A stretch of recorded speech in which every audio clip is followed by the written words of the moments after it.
and we're doing a Disney-inspired Finding Nemo piece with a little Nemo on it. Cute little guy, and a fun little ocean background sort of scene. Making sure the stream is live. Good, that's working. And the chat is up. Okay, cool. And as you can see, I'm doing the entire piece for you today. The underpainting is not done yet. Let's make sure this is all... It's a little chunky here on the stream, but it'll catch up. Yeah, sometimes it takes a few minutes for my internet to sort of get going on the stream. Hi there, Amy. How's it going? Okay, that's good. Yeah. Thanks for watching again. All right, this is going to be a pretty straightforward underpainting. It's going to be, of course, mostly blue because it's an underwater scene. In the corner of the window, you can see my little charcoal sketch. So yeah, check out the... We'll start with some phthalo green. Green to blue to ultramarine blue.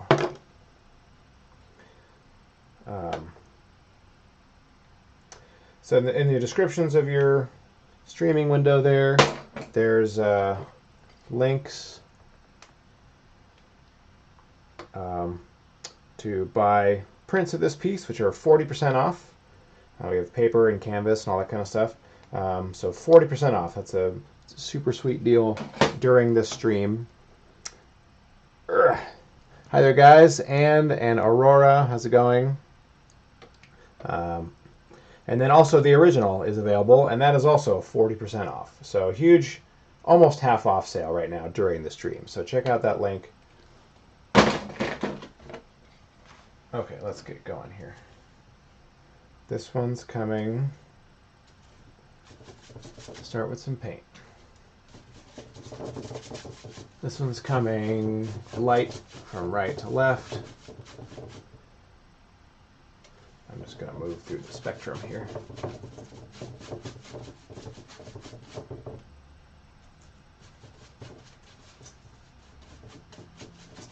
This is the part of the painting where it's mostly just about the layers of color and texture and things. It doesn't necessarily look like anything yet. This is also the part of the painting that some people find the least interesting because it's doesn't look like anything that recognizable. It's more abstract, and it's also a lot of layers of paint drying. So sometimes there's like a few minutes in between layers where the painting is just drying for a second with my big old fan blasting on it, like right now. So there's a good quick layer, and that needs to dry.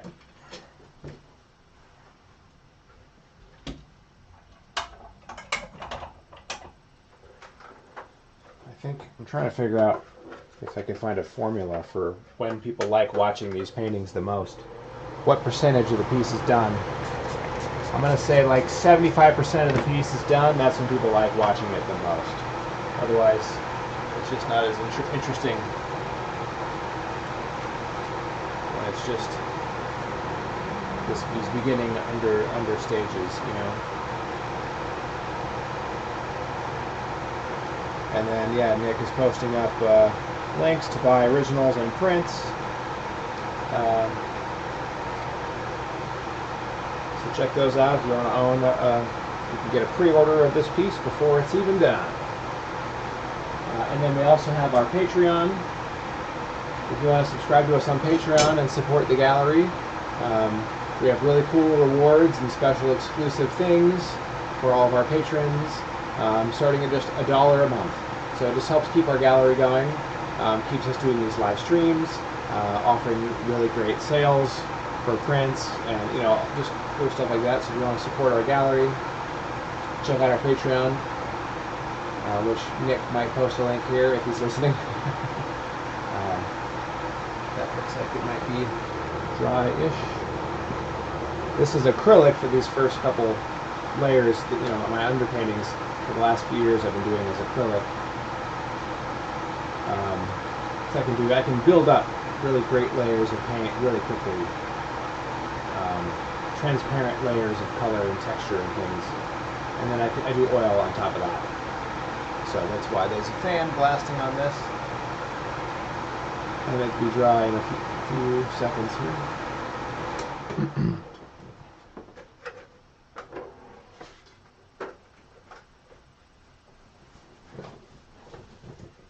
And there's the Patreon link coming through.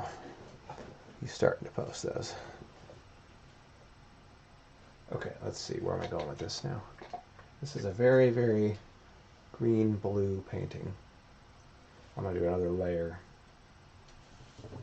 of that green. Maybe I'll start to do some sort of gestural direction of these brush strokes.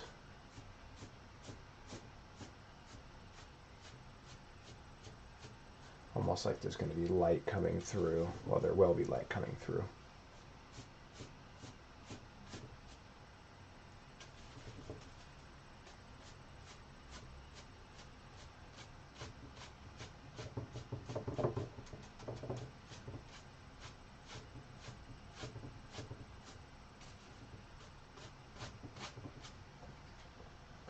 Adding a little phthalo blue. Phthalo blue is really tricky to use because it's so strong. You really have to want phthalo blue, or if you're using it as a mixing color, to not necessarily just to make blue, but to use it to deaden down another color or whatever. It's still really, really strong. You gotta treat it like those little tiny jars of hot sauce at a restaurant. If you go somewhere, usually like Indian or Asian or a specific ethnic restaurant where they have lots of different hot sauces, the smallest bottle of hot sauce is the hottest, and it comes with a little tiny spoon or a little, just so they let you know right away, like, oh, you need a drop of this stuff. Be careful. That's what phthalo blue is like. It's like those little hot sauce containers that are so strong.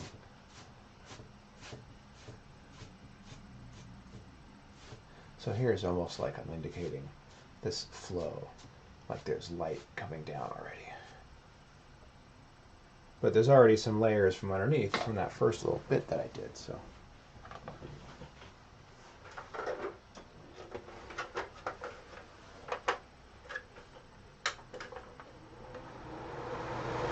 Let this dry again for a second.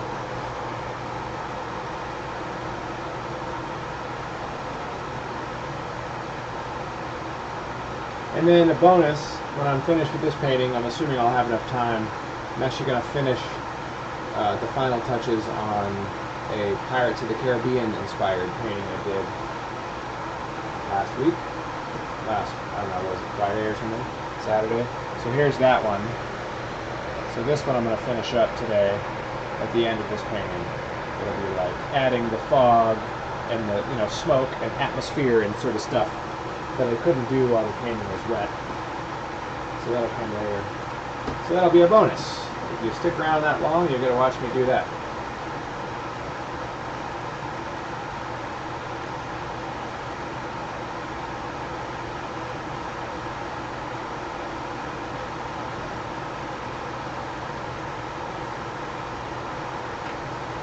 Push this up, try to see it faster. There we go. Let's get in there. And if you guys want to follow me specifically online, my Facebook and Instagram is Christopher Clark Art, all one word. Christopher, yeah, did I say Christopher? Christopher Clark Art, all one word. That's my hashtag in general on the internets. If you want to see more of my work, that's how you can do that.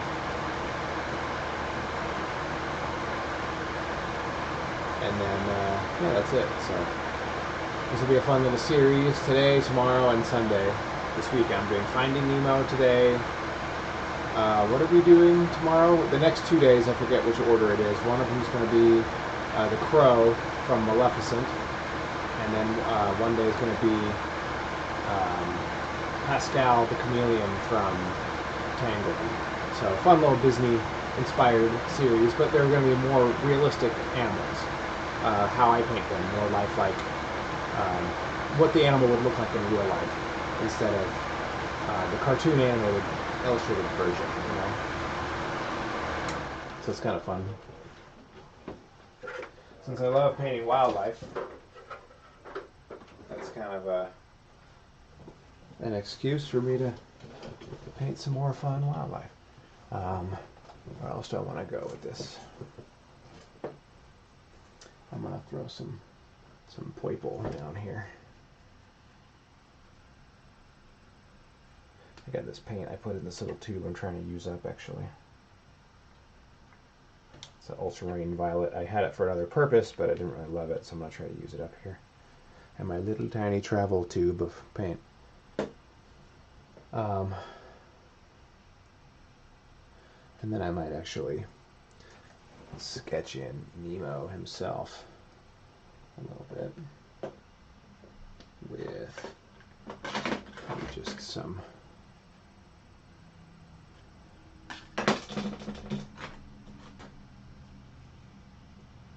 raw sienna.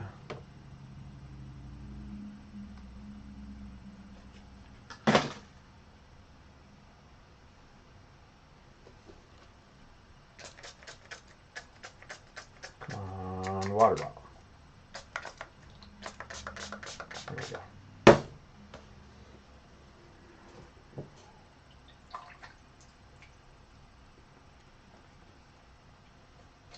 Alright, this has some fun. I'm going to start moving into some foreground stuff now. There's a fun little anemone in the foreground. We're going to have some layering of values now.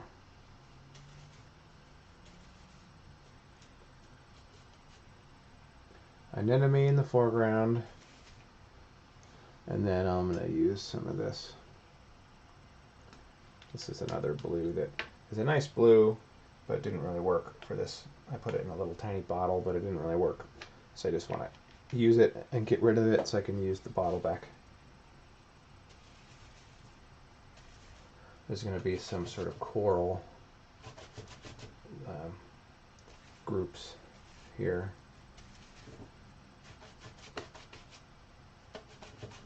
As they sort of diminish into the distance.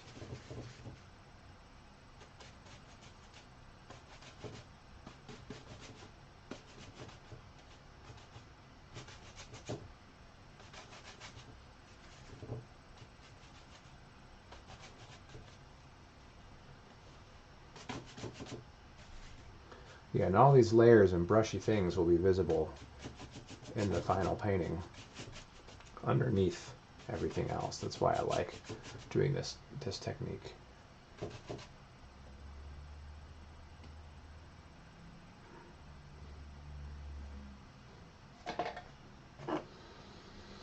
Alright, now I need some white. Come on. There we go.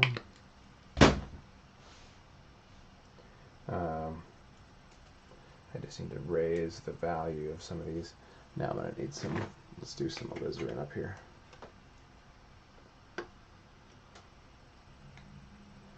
There's going to be a cool transparency in this anemone.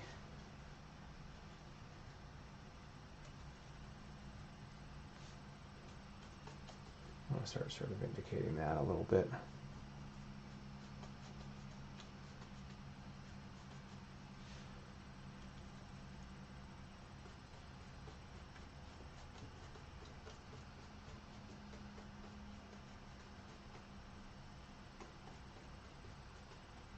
In fact, I could probably make this a little more, this purple.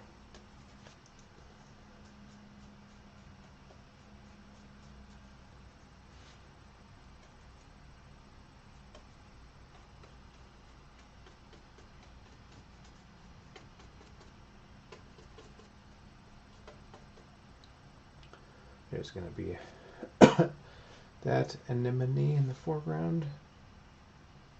Let's darken this a little bit.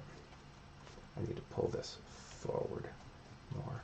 And I can do that also more when I'm doing the oil paint, but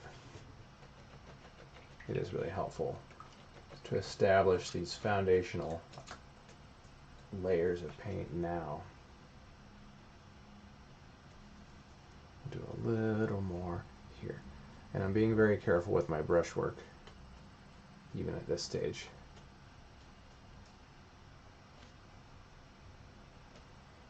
Because the paint is still wet enough where I could accidentally yank it off. If I go over it too hard, it'll pull the paint right off the surface. I'll just be digging a hole in the paint, basically.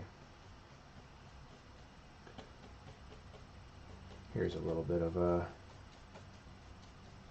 lighter value. Yeah, there's some lighter value things happening around some of these sort of features of coral.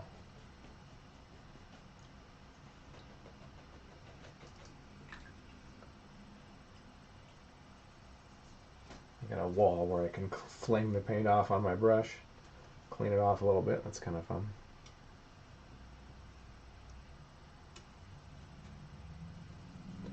There's another layer. This will help me to have my sort of distance.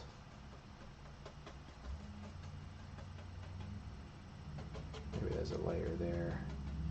So it can go back and back. Maybe this will be more green as it gets way in the distance here, and a little more subtle.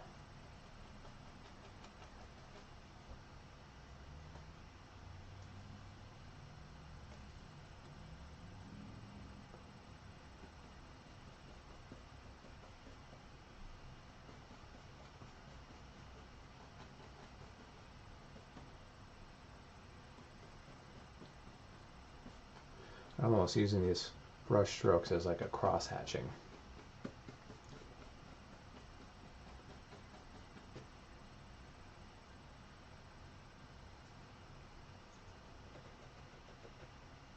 Let's see, I might start blocking in where Nemo is here.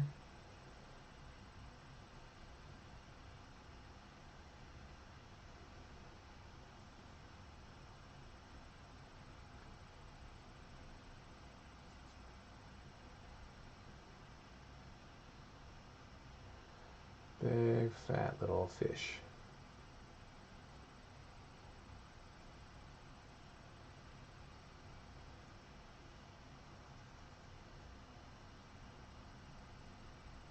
So here's kind of this plane, this body facing us, and then it goes away, maybe a little higher.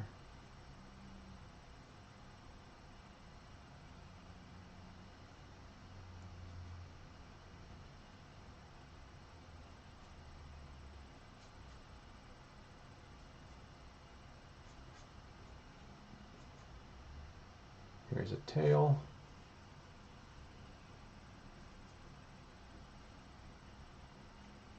It's got another fin.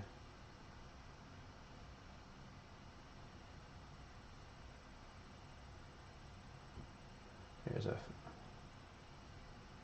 fin straight up here.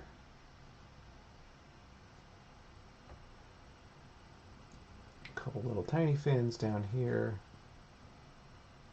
And then here's characteristic one normal sized fin.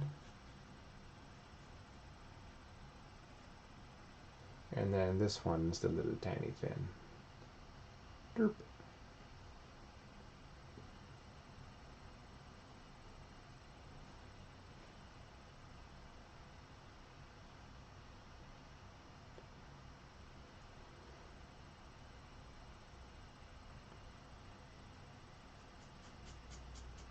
Suppose I could take a little bigger of a brush and block in a little bit of color on him.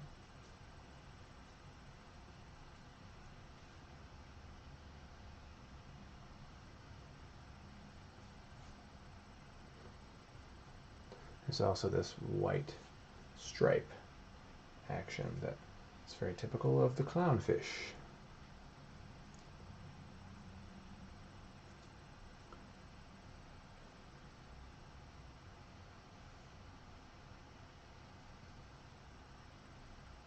So I'm actually going to leave blue to help with the white color of that.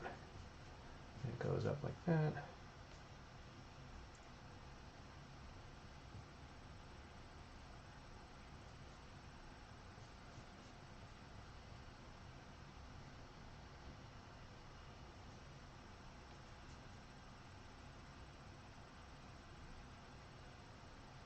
Here's a nice big white stripe right across his forehead, I guess.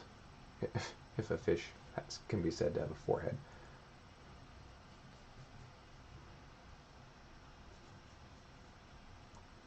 And it kind of goes to like there, maybe. There's his face. There's the side plane and a bottom plane.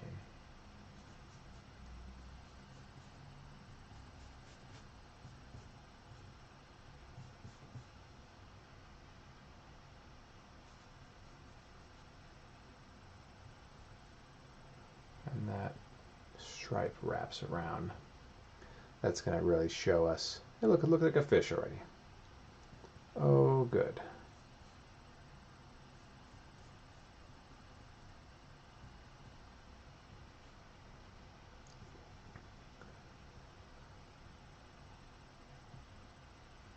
I can chisel that out better.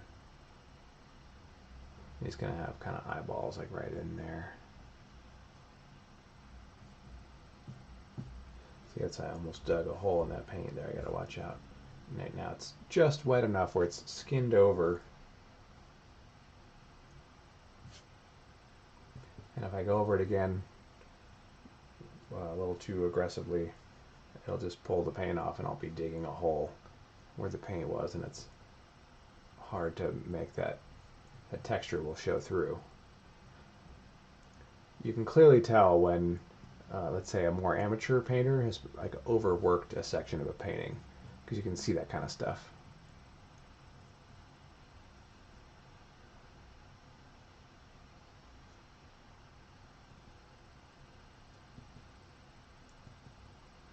That's the kind of things that, as an earlier in your painting career, you might not notice those kinds of things, but you definitely notice them as you progress a bit.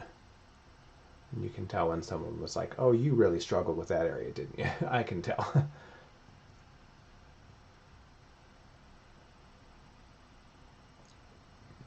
Great, now you got this nice. Yeah, the clownfish just gives me contour lines. It's great. Thanks, clownfish.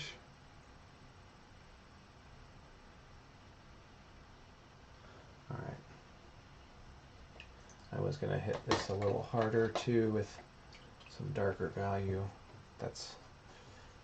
Let me hit it with a fan again real quick. Better take my time. It's only been 20 minutes. I'm almost done with this underpainting. These ones are definitely less complicated than the portraits I was doing. So probably won't necessarily need the whole 4, 5 hours, whatever. This comes up a little higher as a little mohawk.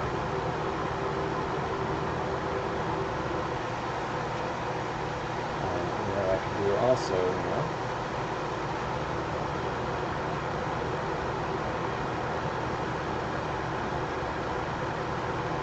throw in some of that really bright white area that needs to be extra light in the finished version.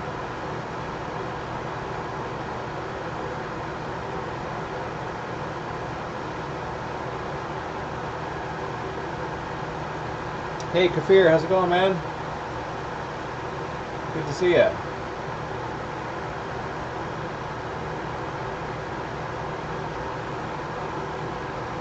You guys should check out Kafir's artwork. He does awesome work on leather. There's a lot of like maps for stories, books and games and movies and stuff. But he's also done like landscapes and portraits and characters. It's a pretty unique approach.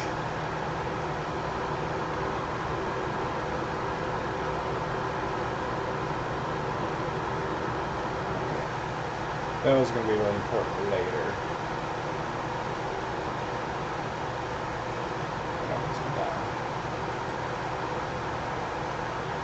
It looks like a fish. Fish. That's a little better. That's a little more firm.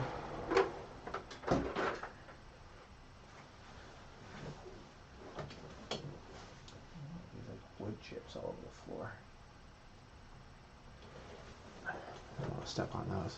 Keep him busy? Yeah, me too. Good to hear you're busy.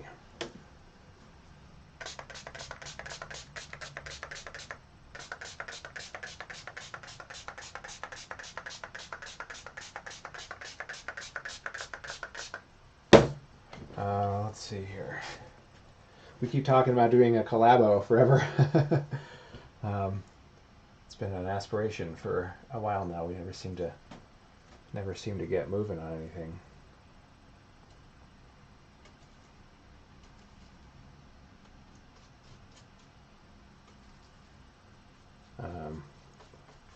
It's like, I don't know what you got in the mix that's collabo worthy.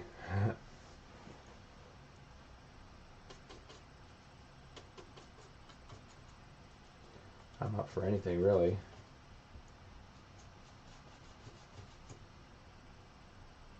Yeah, that's looking good. Got some just nice layers. Could darken this one a tiny bit.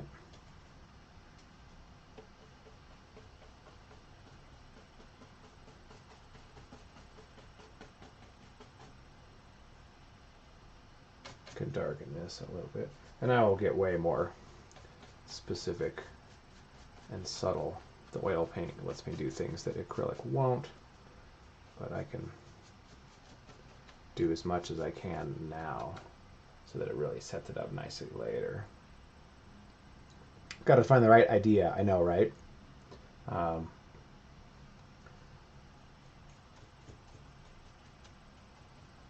Yeah, that's a tough one.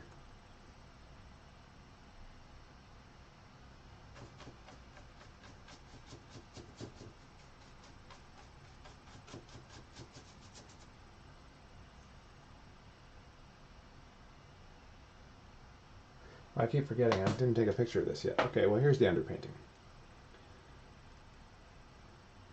If you're a patron subscriber, you get access to these photos that I'm taking right now.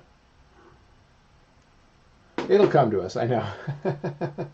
One day one of us will wake up at like 3 in the morning and go, I got it!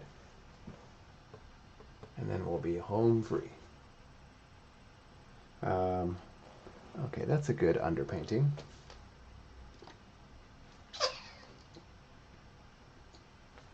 Maybe I can do some of the darker areas of his fins.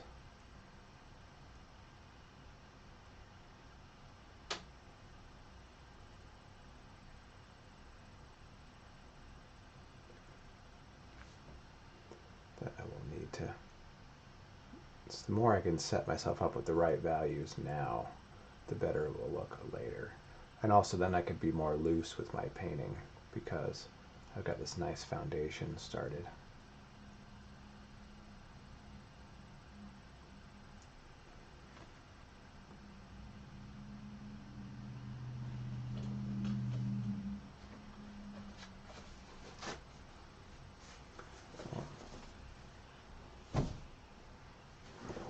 Spider on the wall.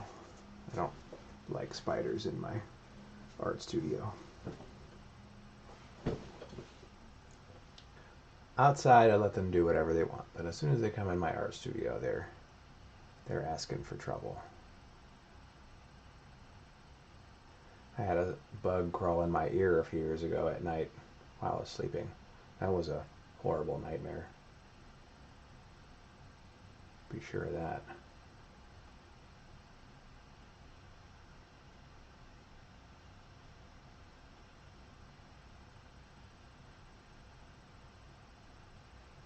So I get a little weird about bugs inside the house.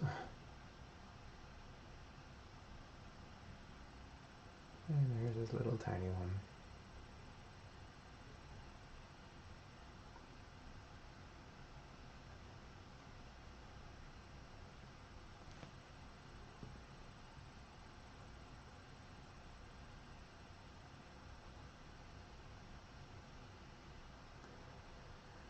Hey Matt, how's it going?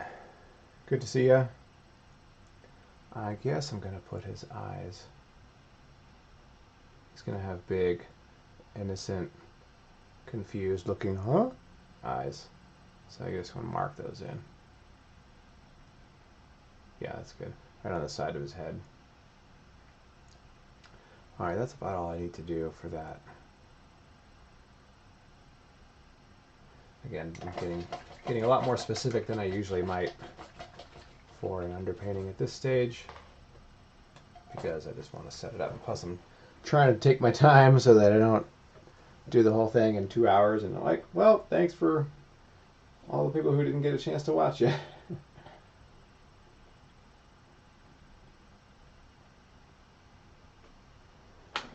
Okay, I think that might do it for an underpainting. This could be a little lower, or that one could be a little shorter, one of the two.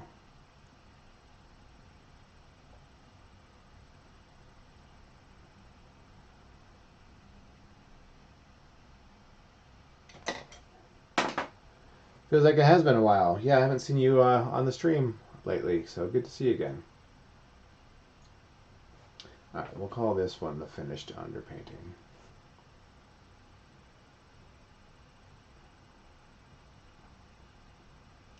Well, I'm wondering, I had thought about doing some light things. I wonder if I could do those now. That would be interesting to indicate. Let me do that with a bigger, softer brush then. This is definitely way more involved than I might get on underpainting. But kind of an experiment. Really, every painting is an experiment. I'm trying out new techniques all the time. Sometimes they work and sometimes they don't. You should never be afraid to try out a new idea on the painting. But it might ruin it. Yeah, you're not going to ruin it.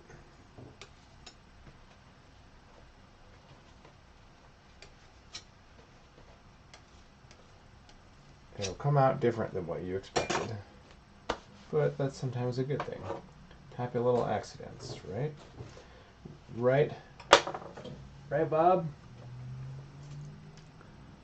This is your world. You're the creator. You can do whatever you want. You could create mighty mountains and happy little trees, and there's no such thing as a mistake. It's all happy little accidents. Thanks, Bob. Appreciate it. God bless and happy painting, my friends. Bob Ross has a fun little paint tier that I never bothered to clean up because I thought it was pretty funny. I don't know this one. He got like a freckle on his face. He's slowly getting covered in paint, so you know whatever. He's my little mascot who lives over on the table over there. He's slowly getting painted all over, but I don't think he minds so much.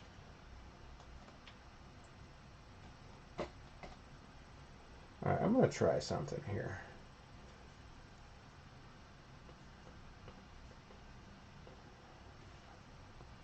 You weren't getting alerts. Oh, it's a bummer. So yeah, here we go. We're going to have, maybe if I do this right, this will be visible later.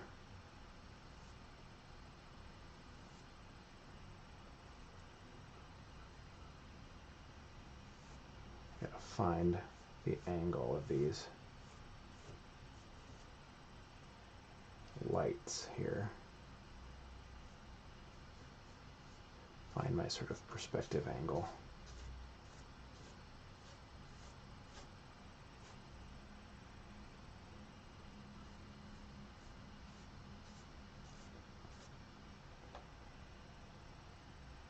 That might be visible through the whole thing.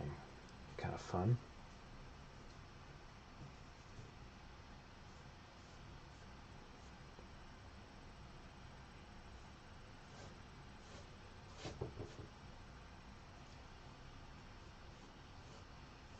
So to make sure I get my perspective right, if those angles aren't right, then it looks wonky. And I have to make sure the color is right as well.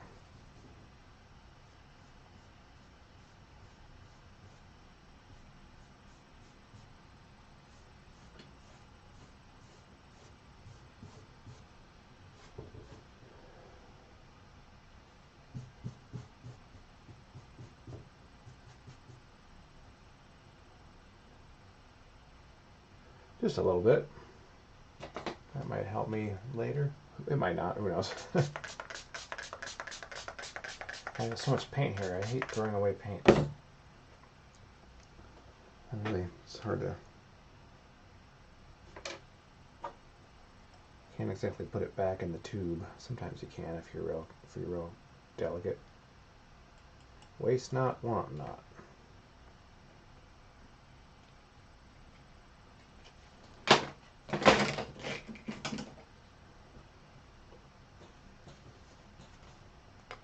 This will need about 15 minutes to dry anyway, before I can move on to the final, the finishing painting part of the oil.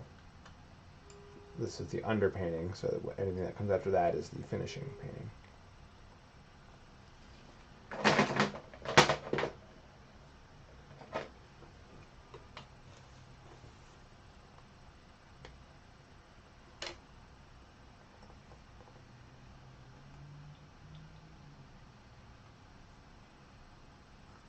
Don't know if this one's going to happen. There we go.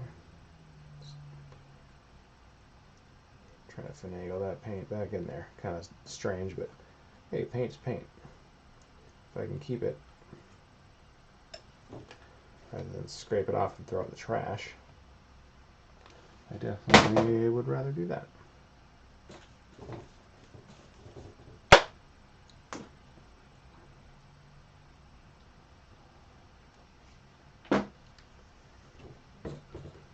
What happened to my tunes? There we go.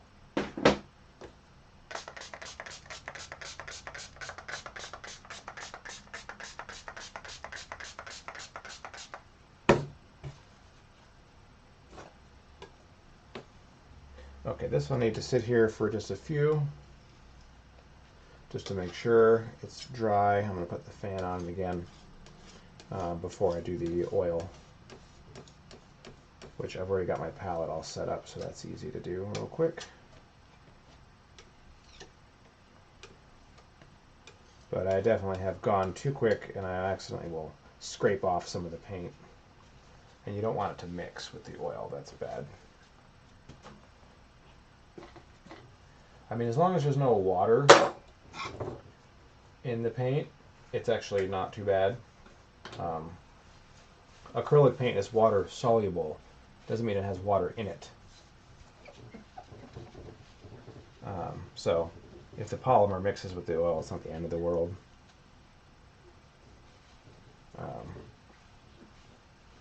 You just don't want to do it if you can help it. Okay, so here goes that palette, and here comes my fun oil palette. Boom.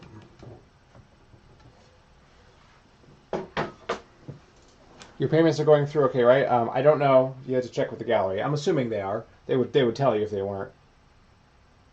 I'm sure you're fine. For the He-Man piece, I'm assuming. Yeah, I'm sure it's fine. Alright, let me clean this water up. I'll be right back. And before I do something stupid like accidentally spray my palette with water, put that away. Okay,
should have turned this on it.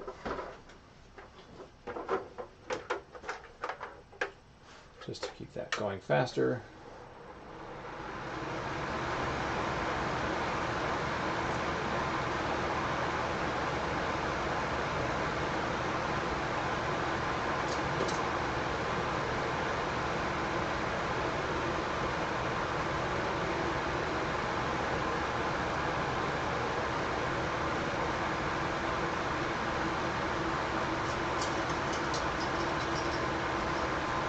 Brushes here, that's how it's setting up.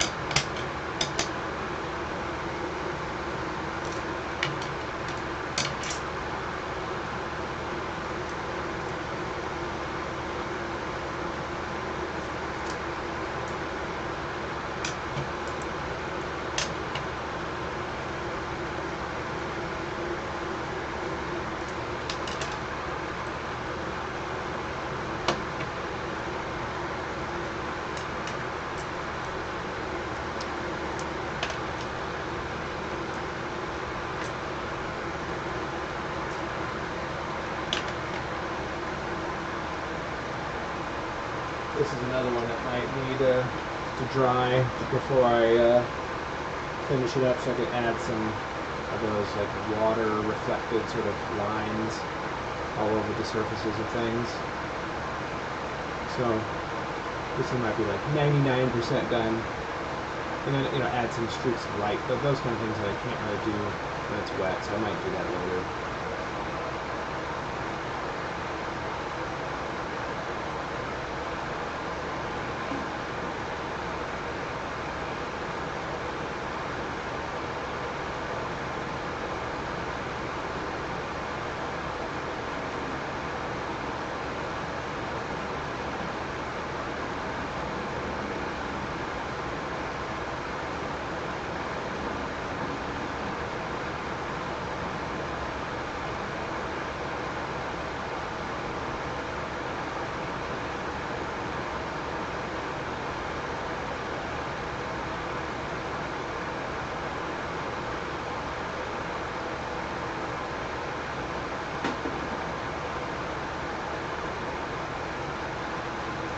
Okay. So incidentally, just so you guys know again, this piece is available for pre-sale. If you want to click on the link there in your description, we have these pieces. Prints are 40% off right now, so almost half off while I'm doing the stream today. So check those out. You can pre-order yourself a fun Nemo piece. And then the original is actually available as well, and is also 40% off. So huge sale while we're doing the stream. So click on the link in your browser to our website, Amazing Art Expo, where you can buy prints or the original. We have paper prints, canvas prints, different sizes, whatever you want. So yeah, you can pre-order it before it's even done. You look in the bottom right corner of your window, you can see the charcoal sketch that I did as the concept. So you can kind of see what this is going to look like. That's a black and white version, but a little more rendered, So it's like that, but it's going to be more color, of course. Full color. Not just more color, it'll have all the color. Anything more than black and white is more color, so sure.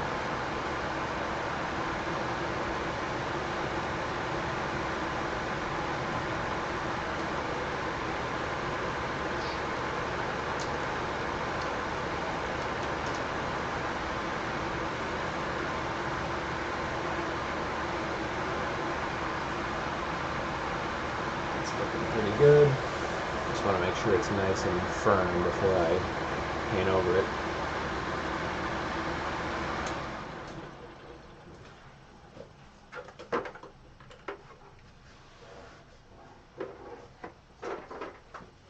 And if you guys hang out long enough, if you see the end of this piece, when I'm done with the painting, I should have time. I'm actually going to finish my Pirates piece that I'd started last week.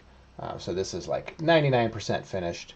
I just need to do, again, some atmosphere fog sort of things that I have to wait for the painting to dry. Like it's dry now, so I can do it. So I'll do this at the end. So that'll be a bonus, whoever's still watching. Those paintings, those prints are also included in our sale. Pretty much the whole website is 40% off. So, hi there, Lynn. What's ARG? Is that a good ARG or a bad ARG?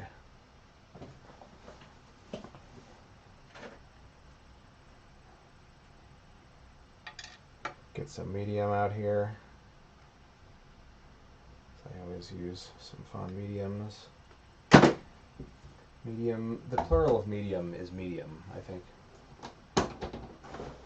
But since I'm not speaking Latin, I think I'm going to add an S to it. What's a pirate's favorite letter? R, not ARG.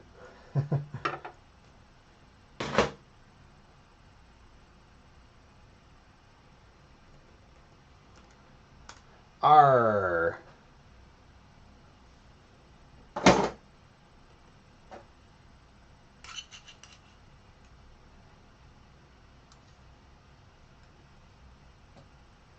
Okay, got some fun mediums there to make my paint more transparent and also keep it nice and thick.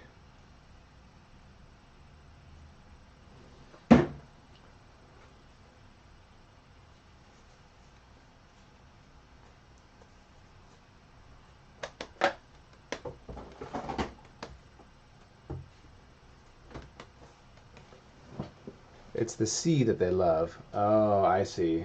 Very, very cute. I get it. Let's get some more paper towels out here. They love the sea. R.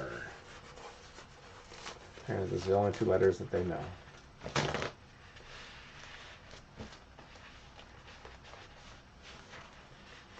Oh, these are full sheets. I gotta tear these in half. That's right.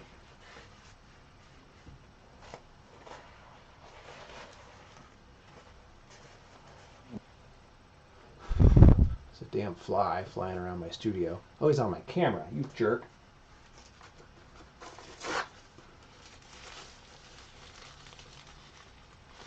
That looks like something that would sting me too. I don't know what kind of fly that is, but I missed him.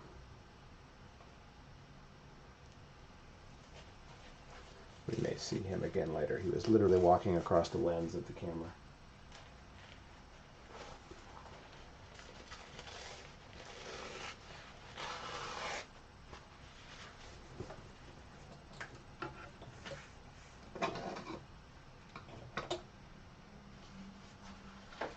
Okay, gonna add some medium to this now. Get it nice and lubed up.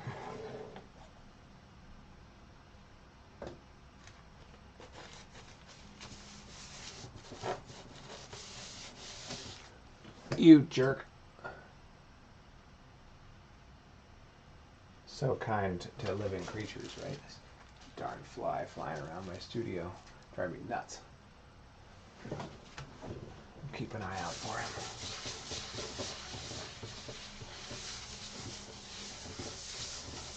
I'm fine when they're outside. When they're in my house, that's a different story.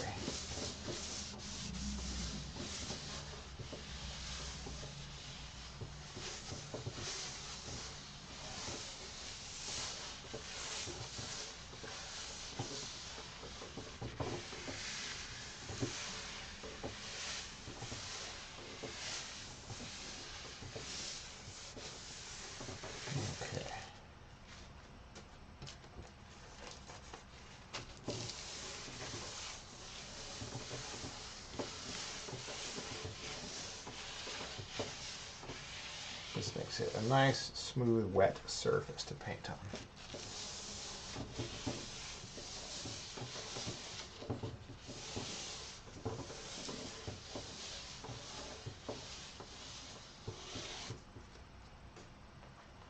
But I don't want it dripping wet, just oily.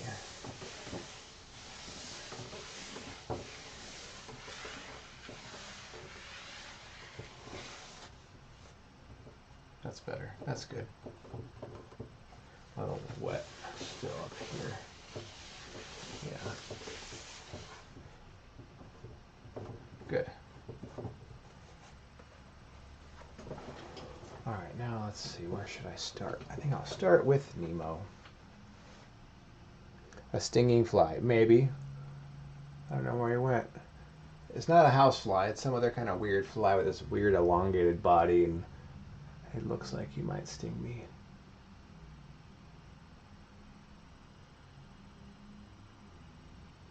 I'll look around for him. We'll see if he shows his face again.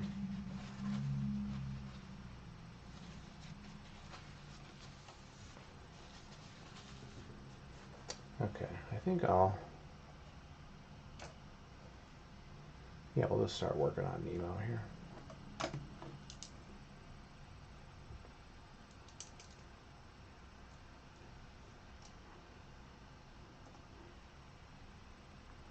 You're going to send me an email about a painting that you want for your boys when you have the time. Oh, a commission.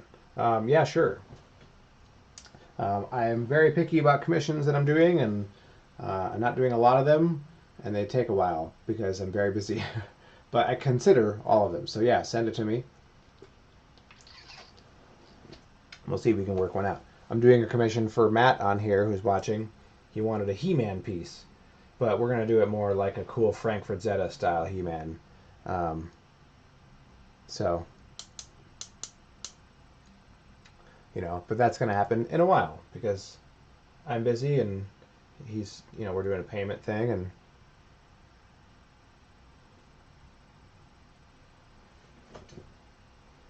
okay, I want, that's definitely more of a yellow, blue.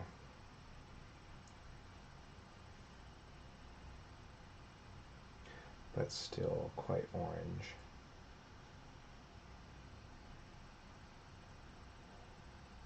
There's a plane.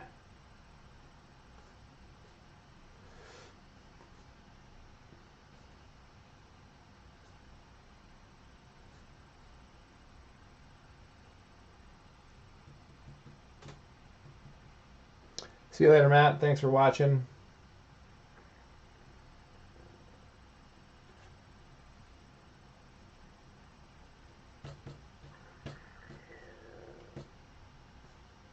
And some of him actually gets yellow almost. Closer to that side where it's going to get hit with more light. Here's kind of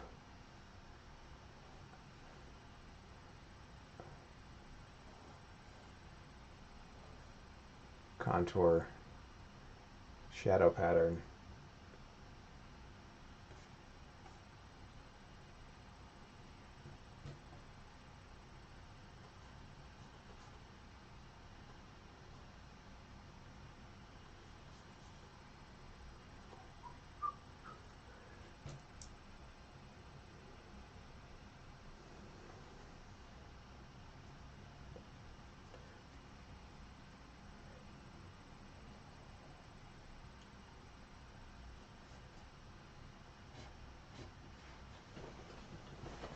Ah! Friggin' spider on my foot. What? Man. That's really fun. Guess that's what I get for having a studio in the basement, right?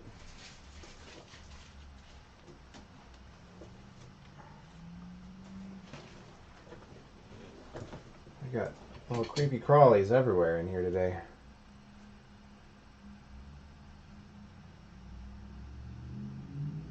There's the top of that eye orbit. Now if we don't get any other fun critter interruptions.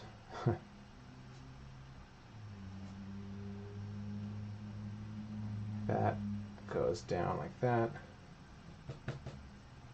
We'll do a little medium on this to thicken it up a little bit.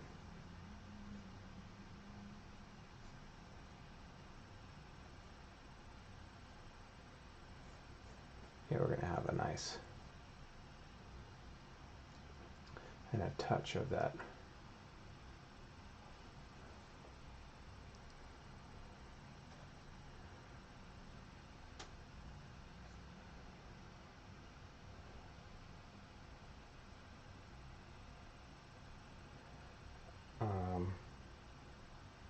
Yeah, almost yellow right here where it.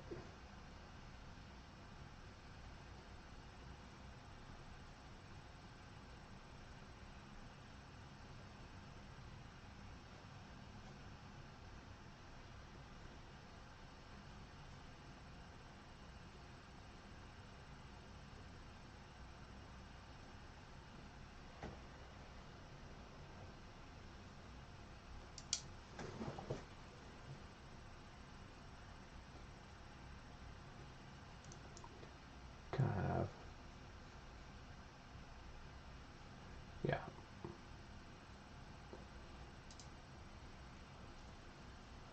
That weird, it's not just orange, there's all kinds of weird colors in there too.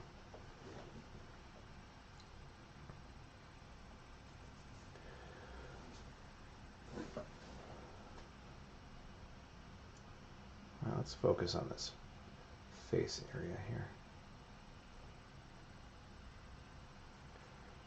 Kind of a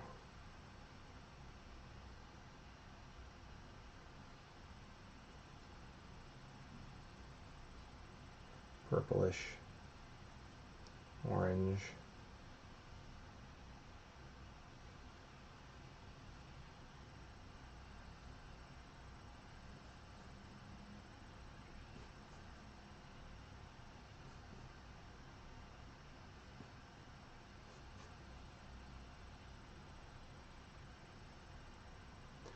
And there's a juicy orange bit right here.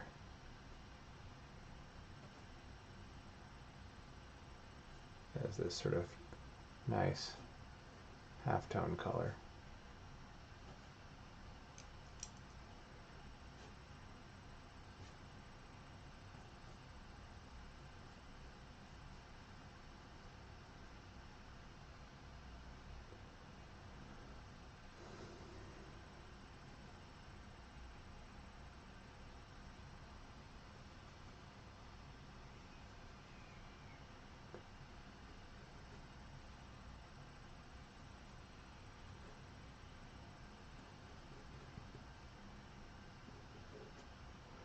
There's a lot of great transitional colors on this fish.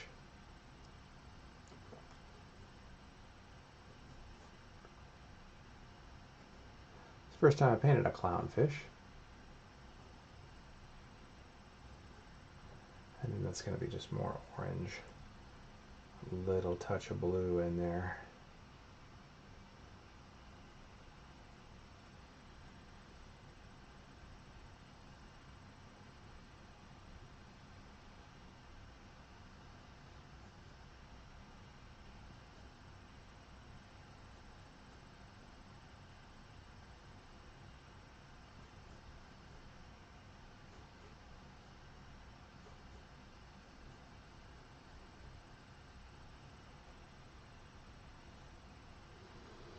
Yeah, there's some links to buy prints of this piece. If you guys want to get those on pre-sale, they're 40% off for the pre-sale.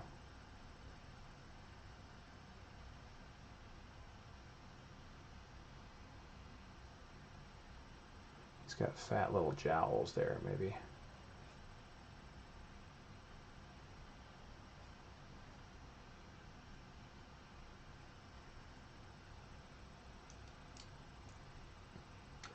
And then this one's going to be just plain, a little more blue on the bottom.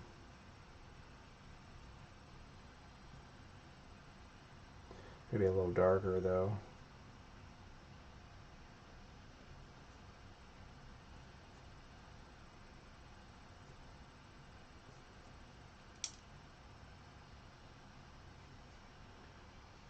And it's going to fade back into this sort of orange purple.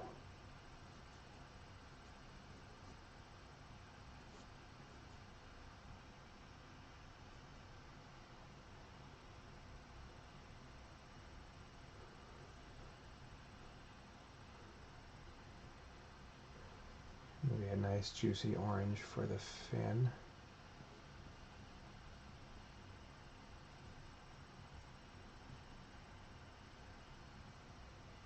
That one little fin, Same kind of orangey purple.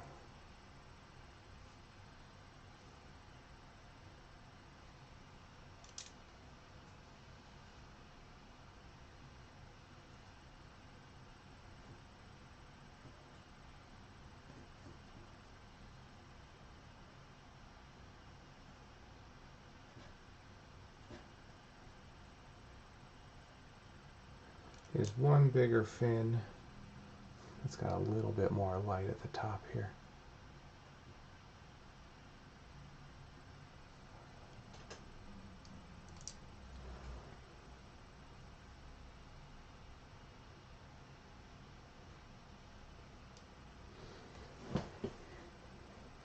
I suppose I could soften this transition a little bit with a nice big fat ugly gross brush here. So if I did this,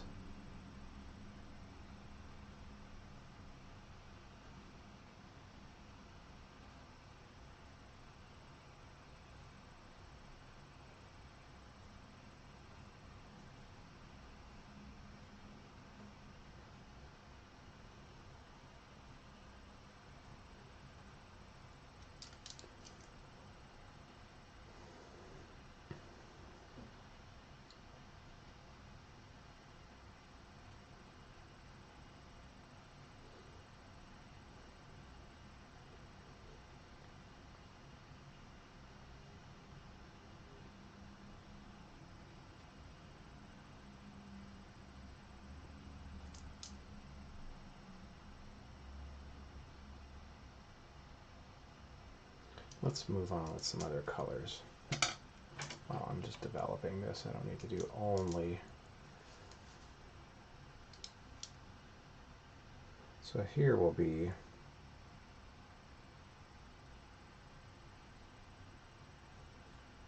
this white stripe on top.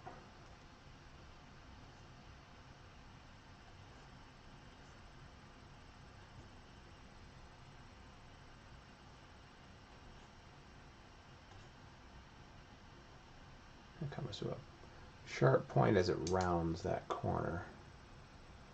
And then here's the how color is that? Kind of this dark bluish purple.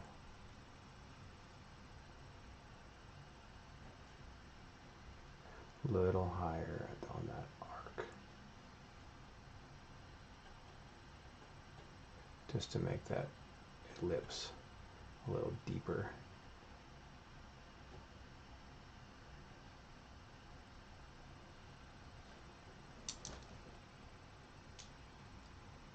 And then, boy, there's a transitional color and a half right here.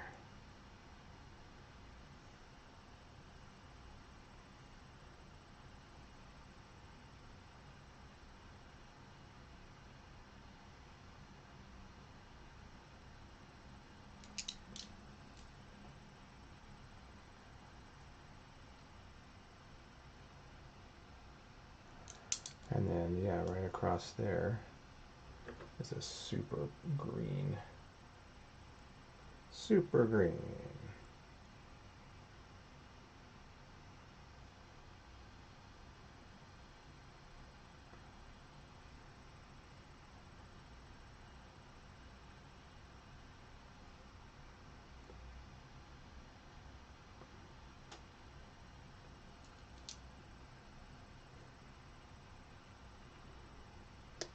Hi there, Draylings. How's it going? Thank you.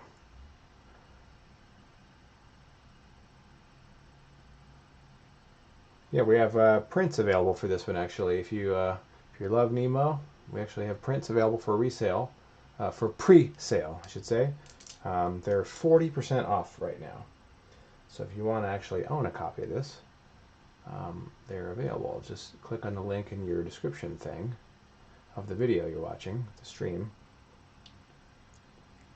and you can order this piece on pre-sale right now. And 40% off while I'm doing this stream, which is pretty great.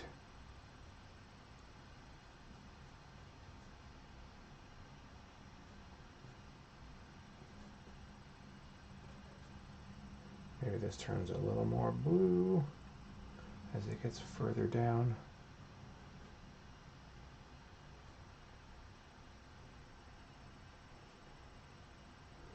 Yeah, thanks for watching.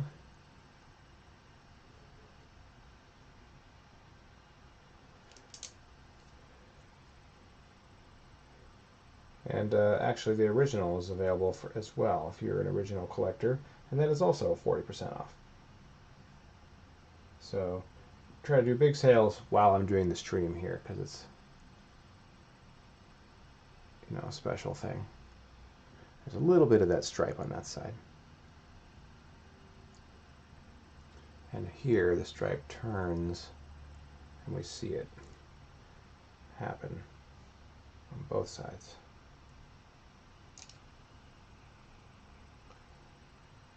And here's that plane break is right there. There's that one.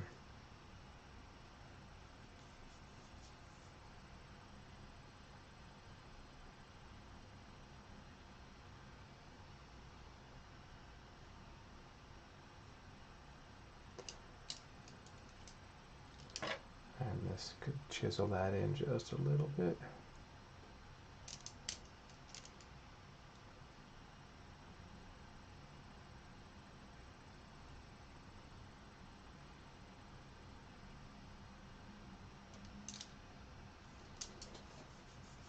And then there's a little bit of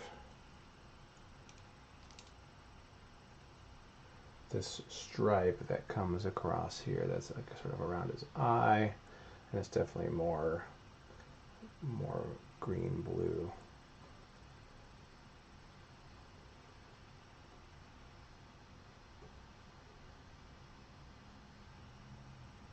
Definitely gets much darker down there.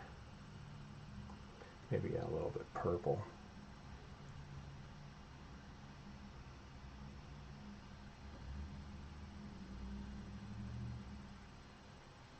And this stripe connects with that fin, his little tiny fin.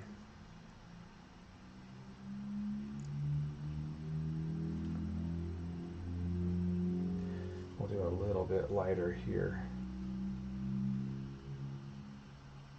to make this fin maybe look further away.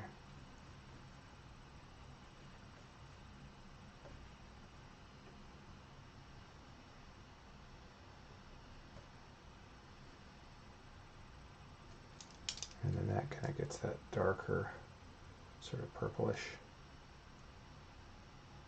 quality as it fades into that part. But it still maintains that little light plane on top there.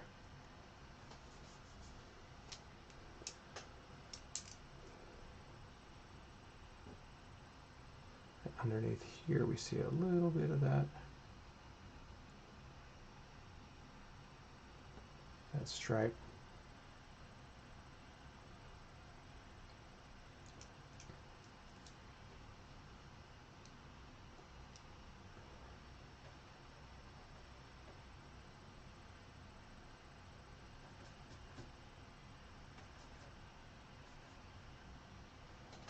Okay. Oh, looks like one of the cameras is lagging a little bit. That happens sometimes. It'll, the main camera is about, I don't know, 4 or 5 seconds behind. It'll catch up. Hi there, Mara. Thanks for watching. Incidentally, this piece is available for pre-sale. That's 40% off if you want to get a print of a little Nemo right now. So just click on the link there in your description of the video, and you can get yourself a fun little Nemo print for a super sweet discount. That's only during the painting right now. Only during the live stream, I mean. That's not even close to dark enough, or light enough, I mean.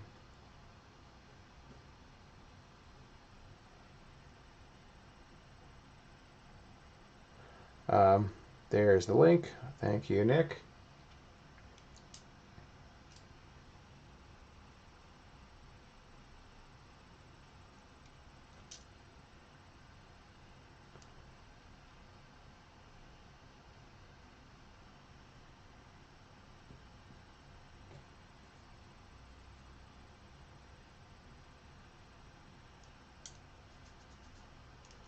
let's do a little bit more light, strong orange right here.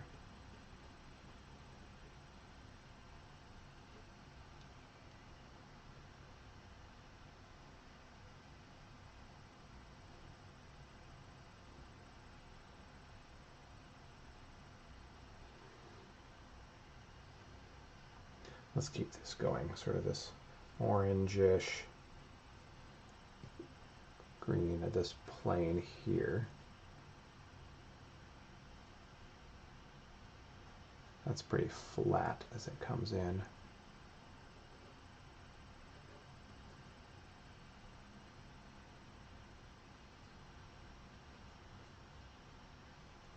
There's almost a bit of a nice bright transitional color there.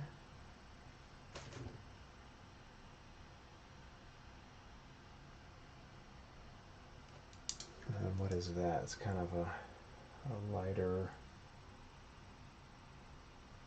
purplish, lighter even.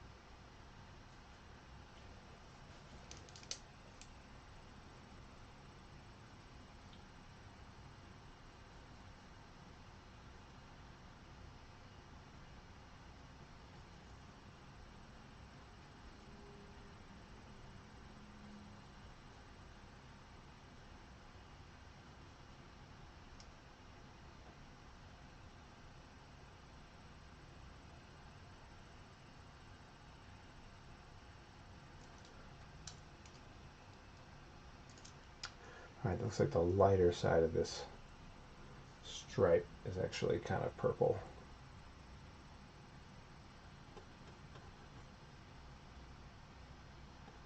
Oh, it has a little bit of a plane change there, and a color change, like right here.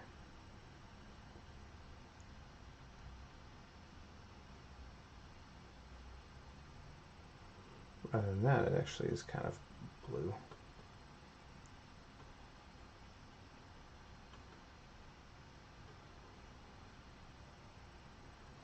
And let's make that, so I have a really, really light, I did, and I've kind of used it. Let's just throw this one in there.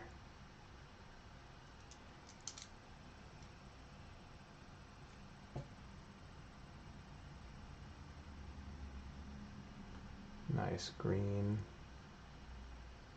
transitional color.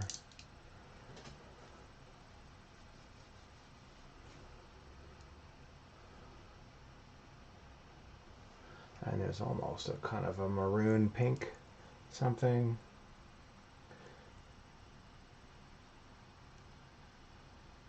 In between there, a little lighter even.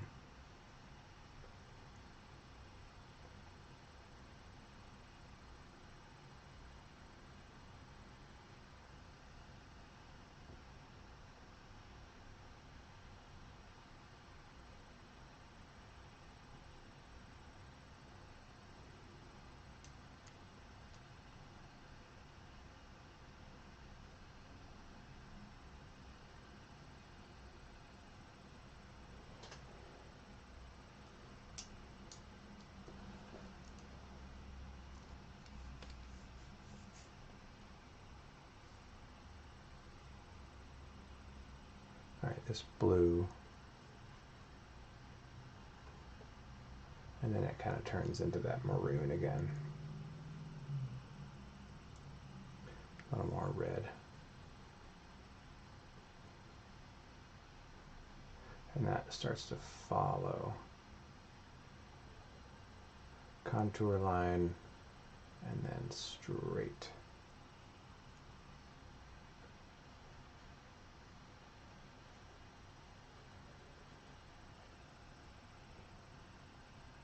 That will get chiseled off a little bit.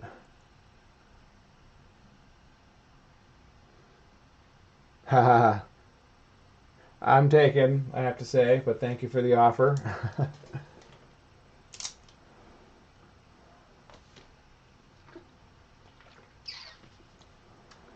That's quite a commitment to ask just for seeing one little painting of a little fish, though.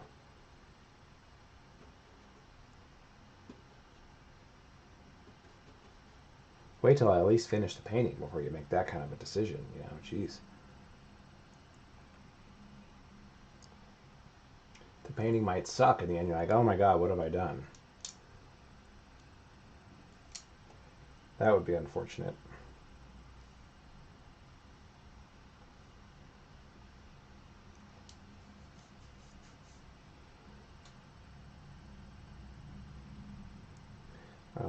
Yeah, that's a little more green.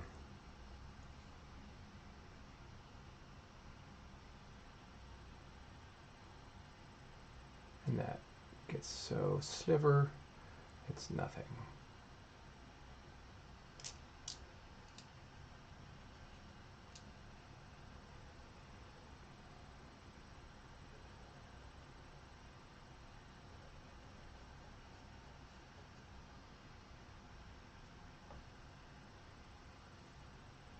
And I love this blue that happens up here, right there.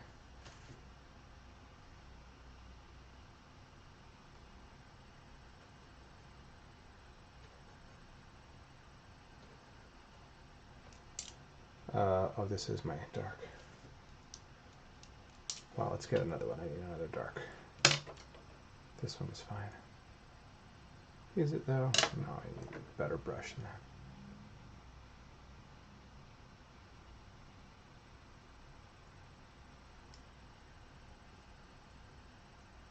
that. This curves around,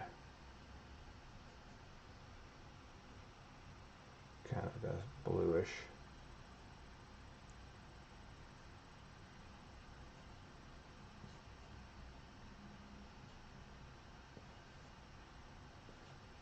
That definitely has some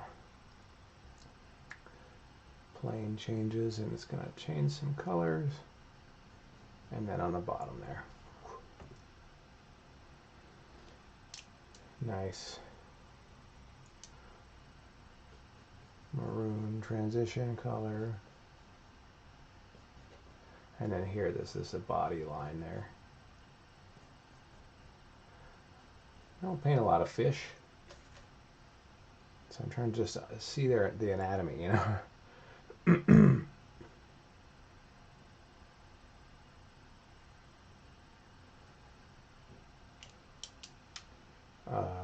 Maroonish.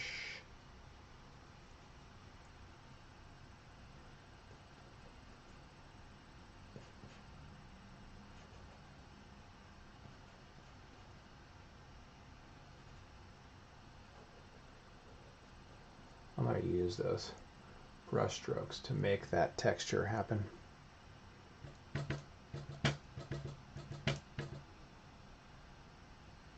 There is a sort of a lined texture happening, but instead of just drawing it manually, I'm going to let the brush do it. Because that's what we do. Let the brush and the paint and the medium do the work.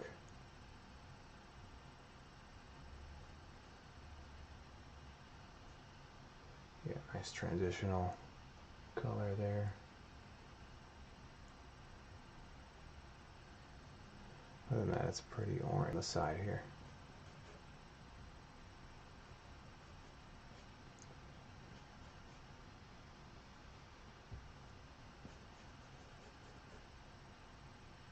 And it gets lighter there because it's catching a little bit of that light from the top.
That's a little bit of transitional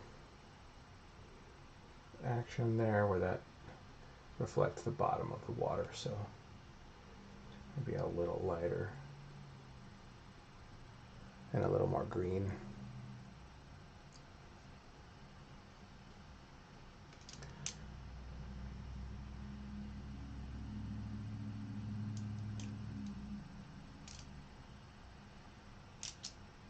This one is even. There we go. All right, let's take a quick break here. Just stretch. I'm going for a good hour and a half. Ugh.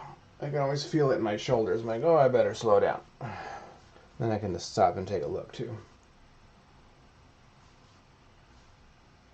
Let's stand up and take a stretch.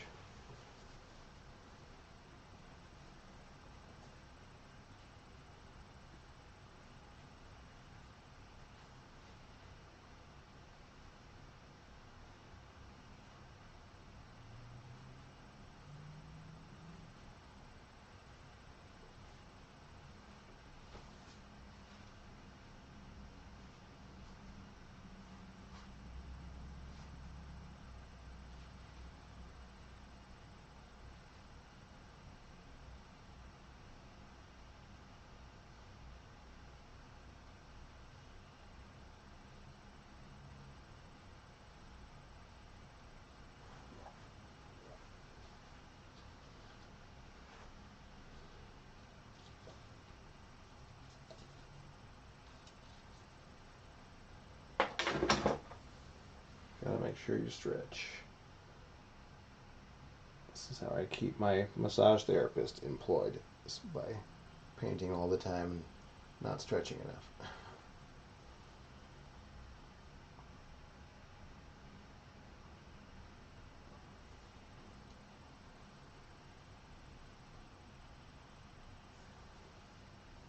Ooh.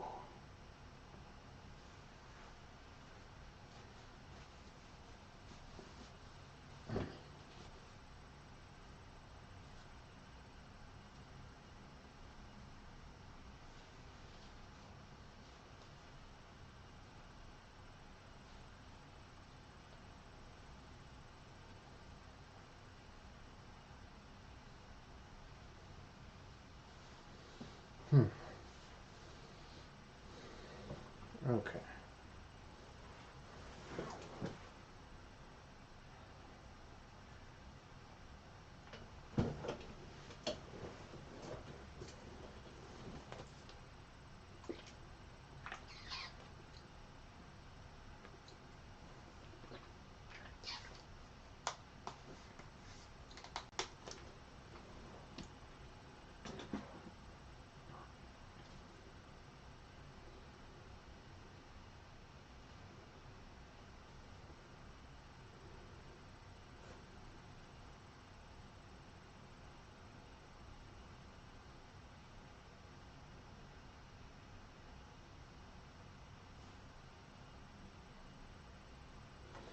I really gotta make sure I find all these great transitional colors in this paint, because there's a lot of really good ones.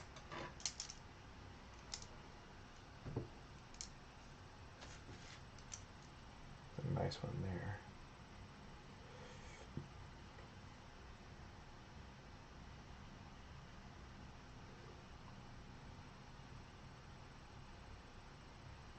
Maybe a little more orange.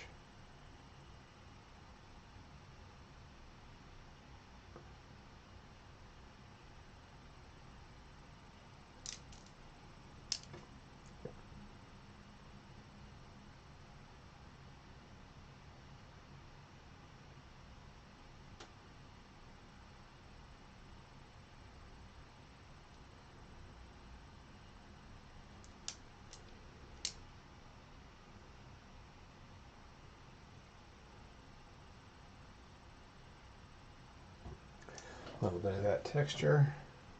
That happens over here too on this little tiny fin. By just pushing the paint rather than drawing lines.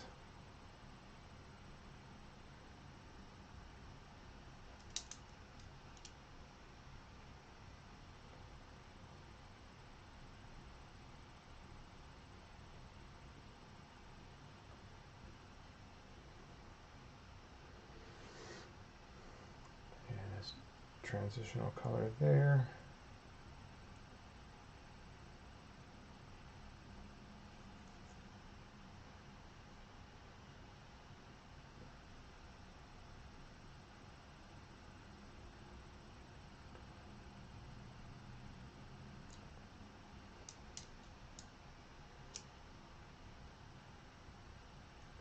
Need a little more of that one.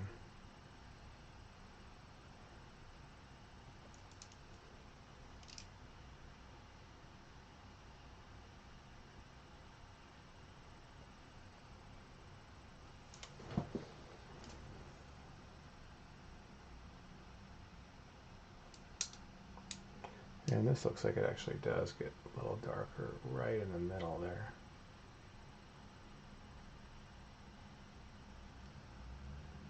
This is how a piece comes together. Just slowly chip away at it,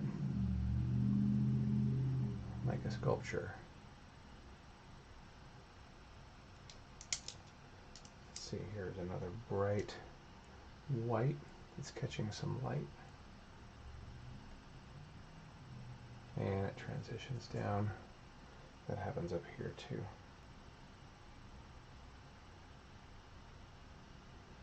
Just before it goes down.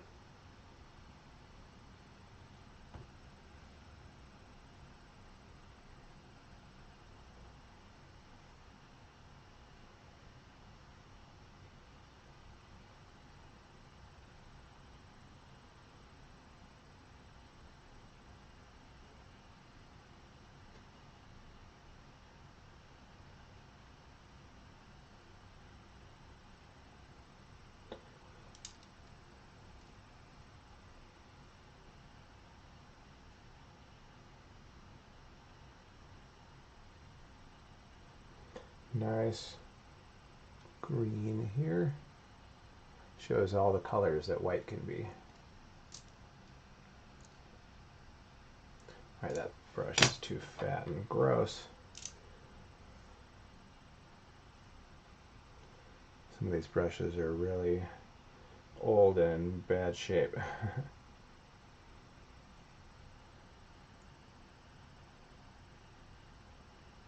That should be more purple. Faux show. That's more green. Yeah, as this fin is moving on different directions, it's going to be changing colors.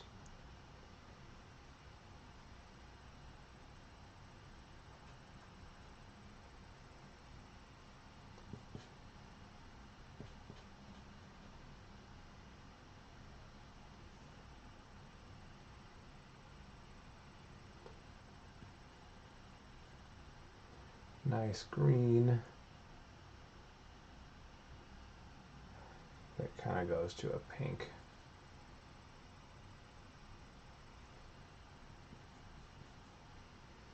Yeah, actually it is pink.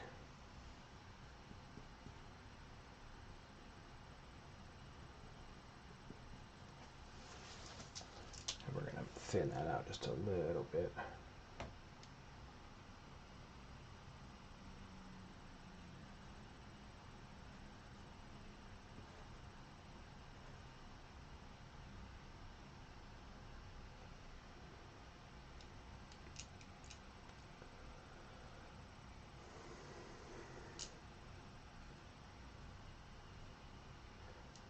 And again, this green, it can't be as dark because it is a little further away.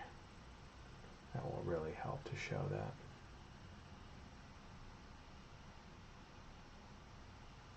Not that he's a huge fish or anything, but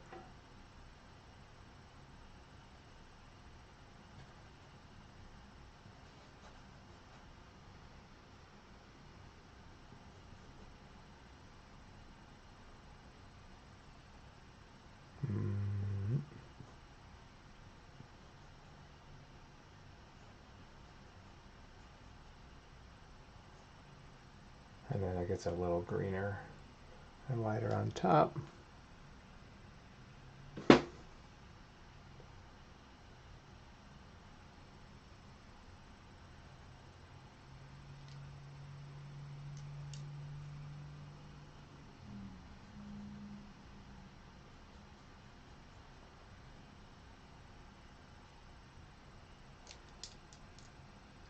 And this is that spot where there's a super hot green.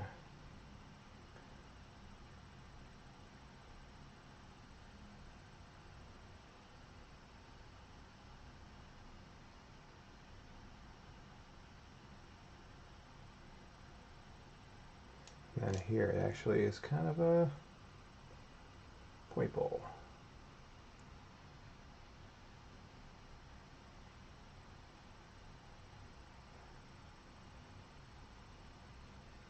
Maybe this one's a blue. A little variation.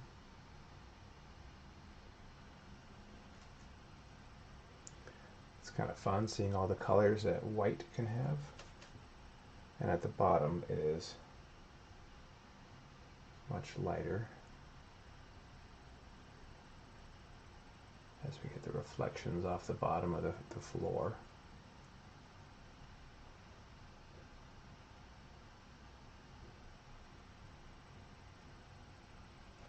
But that's going to be a little darker purple right here though. A little more of a core shadow.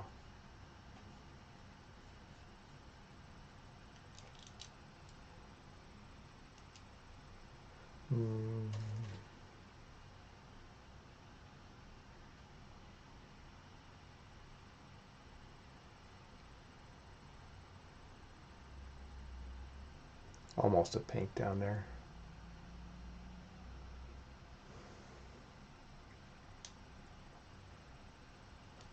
And then here's this nice orangey red.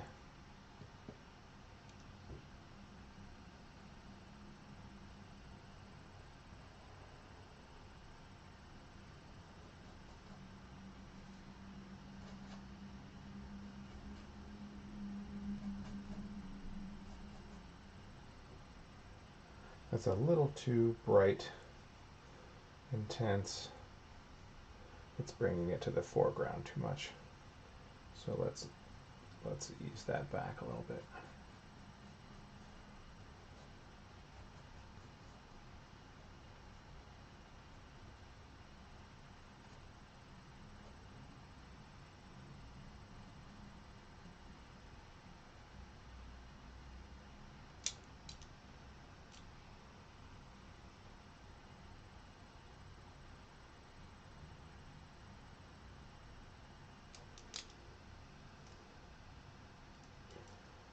Great, I have two brushes that are the same color. Let's change that.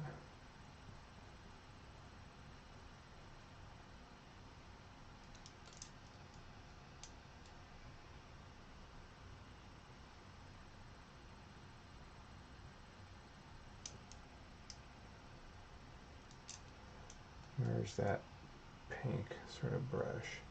I have a different brush for every color that I'm working on. Fistful of brushes.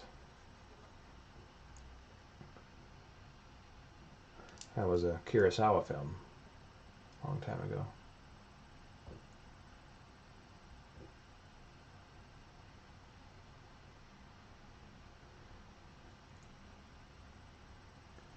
Good. Let's keep some of those. I'm seeing places where there's transitional colors that I'm not doing, and I need to add them in there.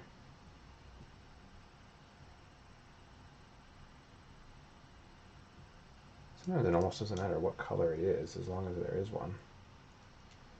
Here's this lighter.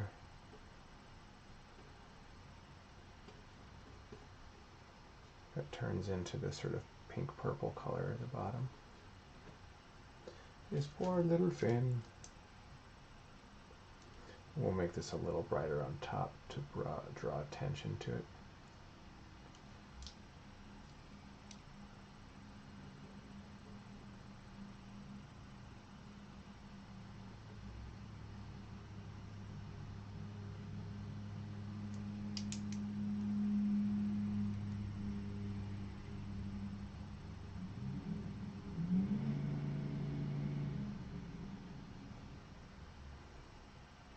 And there'll be some darker water around it to darken that value up.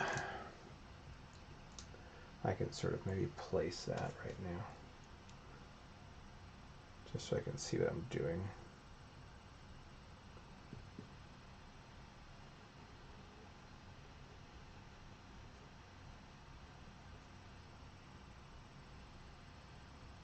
I can trim that fin down a little bit as well. There we go. There's a little Nemo guy action.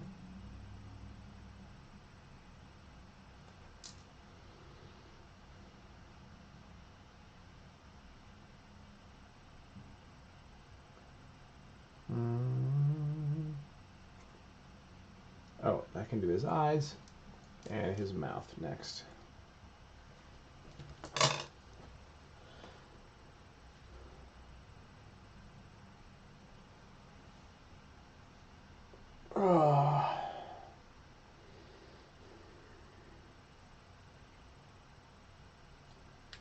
His eyes are sort of sitting in these orbits.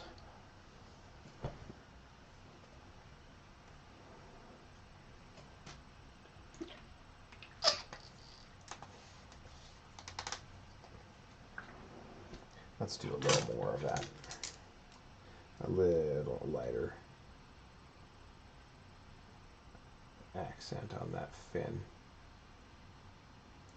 Call a little more attention to it. That's better. It's the tiny one, so it needs a little attention.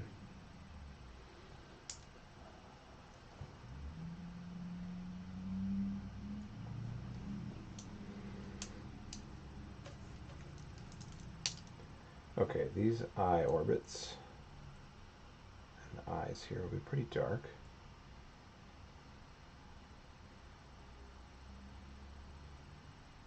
They'll be sort of facing inward. Yeah, or they want to face that way.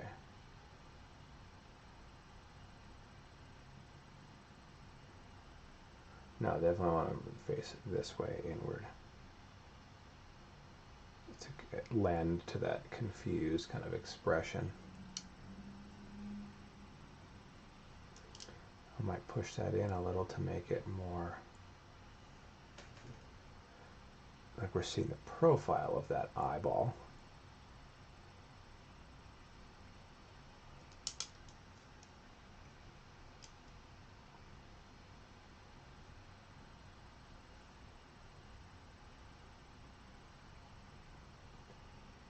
A little bit of a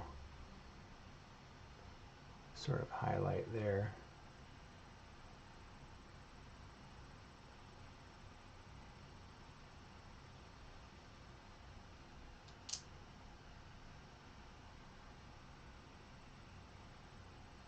So I'm going to push that a little further even.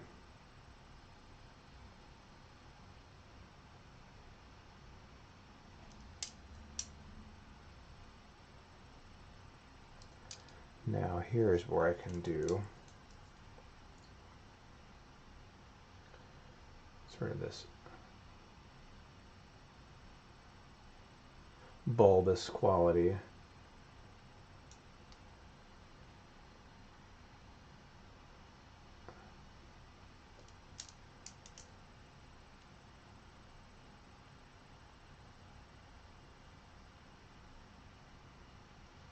And here's this orbit kind of wraps around the top.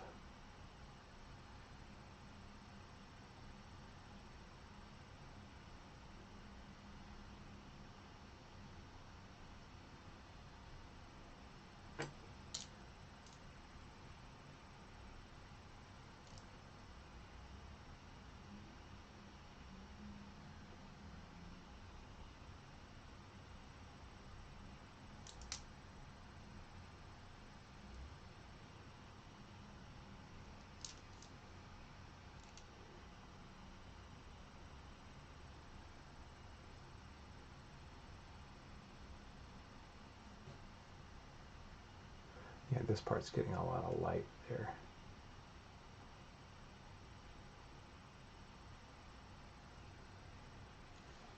There's an eyeball kind of bloop sticking out to the side. And I can make this bulgy bit a little more thick.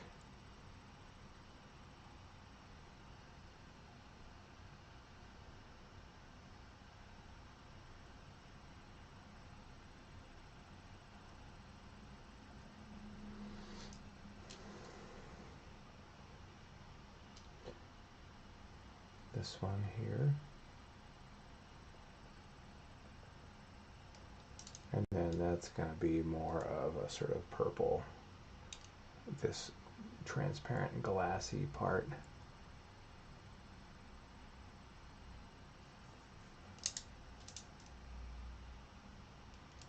Here's this part of the orbit.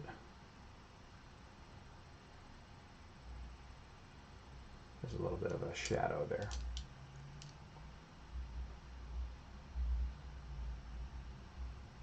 Woo! Gives him this kind of surprise, like, woo! Look to his face. That's what you need that. Woo!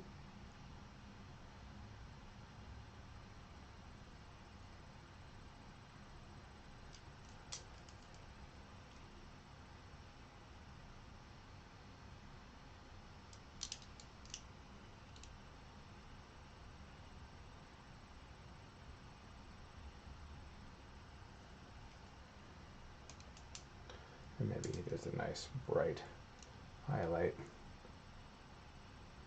right there. Poor guy.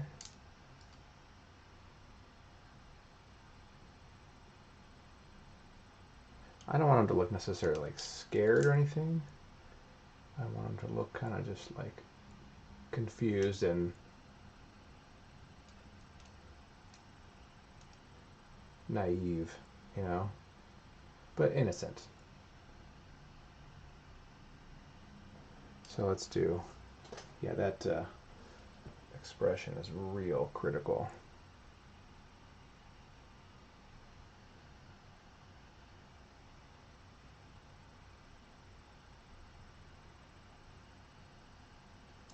And let's make a little bit of a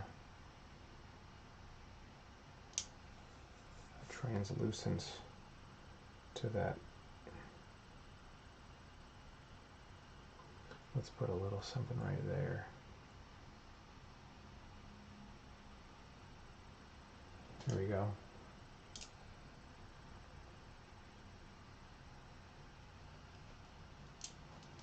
You can sort of see some colors refracting.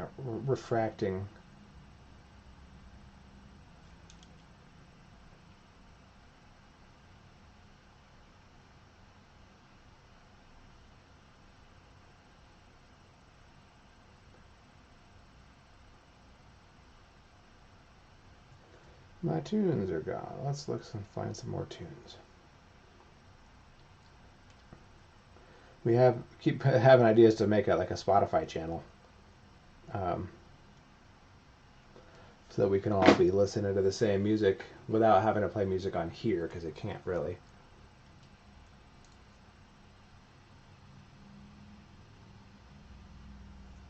But if we had the same Spotify channel, then we could, I could direct you guys. Hey, this is what I'm listening to. Here you go. That'd be kind of fun.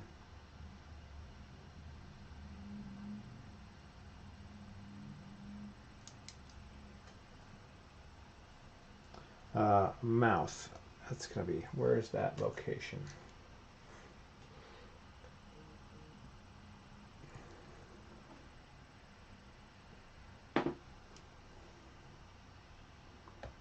Oh, hey, Tanya, how's it going? He's so cute. I agree. The lower I make his mouth, the older he will look. If I put it there, he will look younger. Maybe that's a little too high there.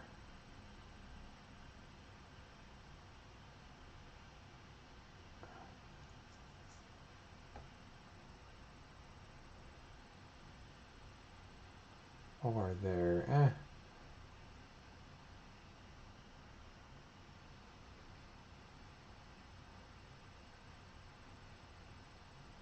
Also depends on the shape of this mouth as well. I'm just going to erase those other lines I did.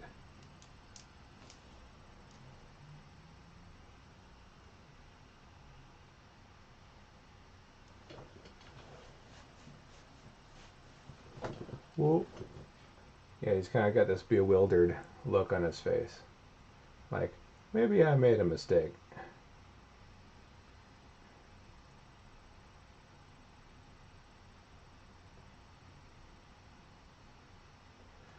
Not that you'd like get sad if you saw it, but this is like kind of a funny. Here's a little top plane of that lip. Oh yeah, that helps. That's sort of a pouty, kind of like little kid pouty kind of look.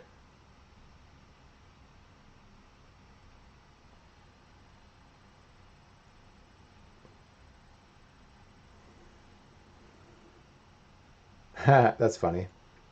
I like that. I don't like that orbit. That detail looks like a little bit too stressed out of a look. That's better.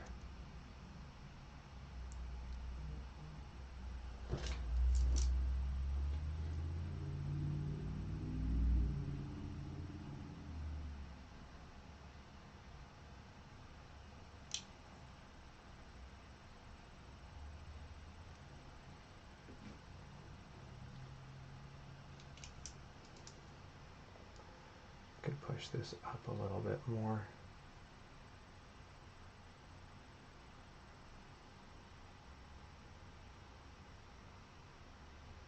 Round off that arc a little bit so it goes behind his eye a little better. And I keep seeing little spiders in my studio today. What's up with that?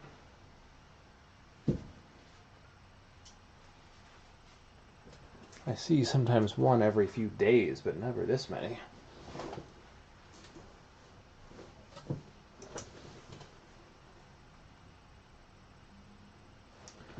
Let's fix some of these textural things here. It's way too dark.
That's a little better.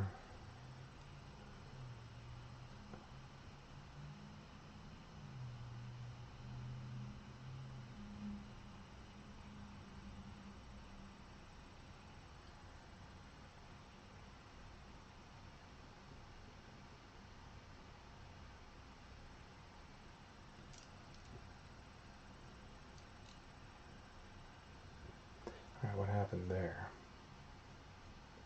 Not sure, but it's gone now.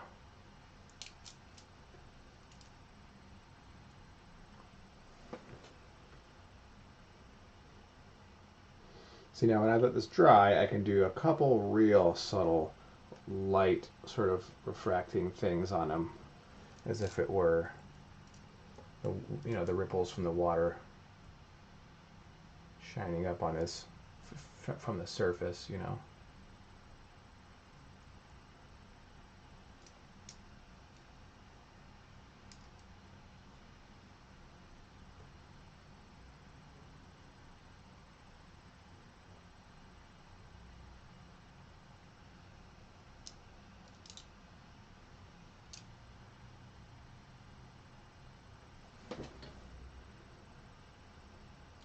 He's a cute little guy. Let's take a picture of that.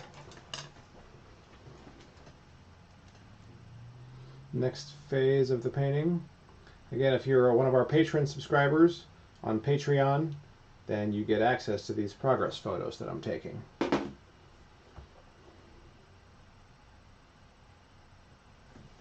I don't like, that's a weird disconnected shape there.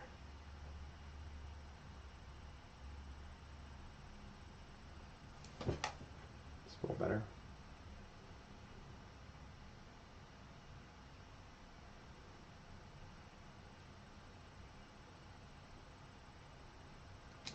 Okay, look, I'm noticing areas that just need a transitional color.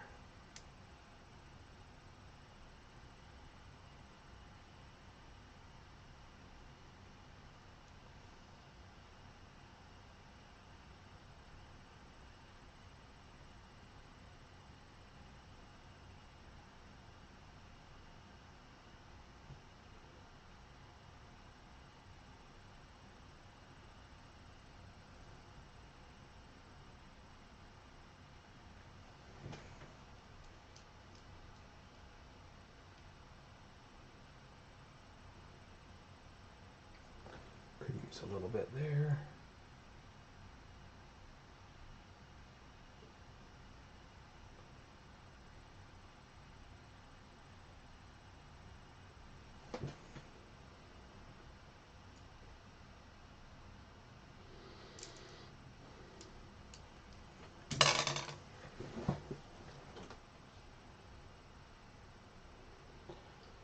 Ooh.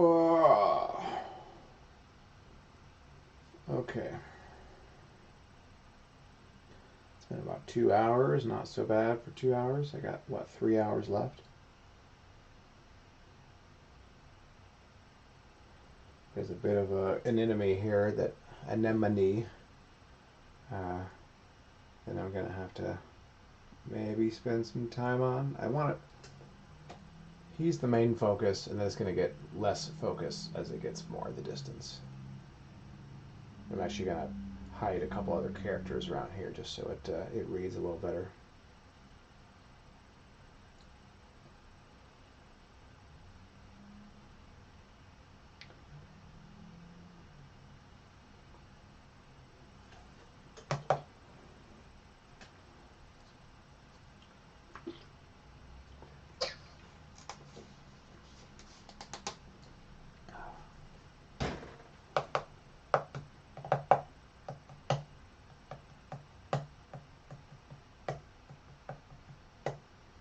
Alright, I guess I'm going to start working back to front, since now that this is technically a landscape.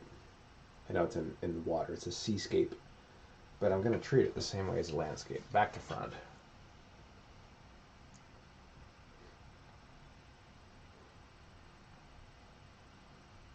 In that case, I need to clear out some space.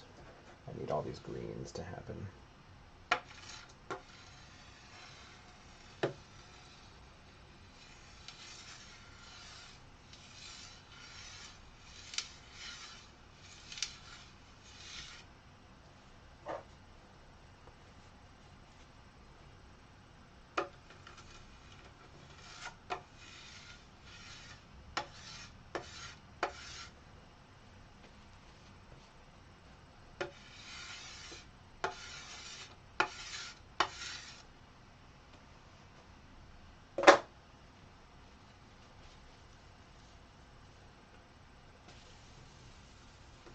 Clean this off a bit.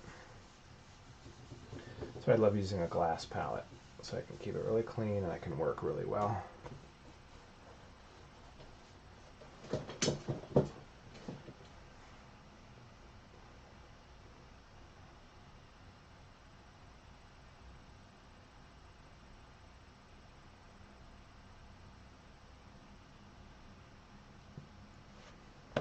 Probably need more, say a little blue.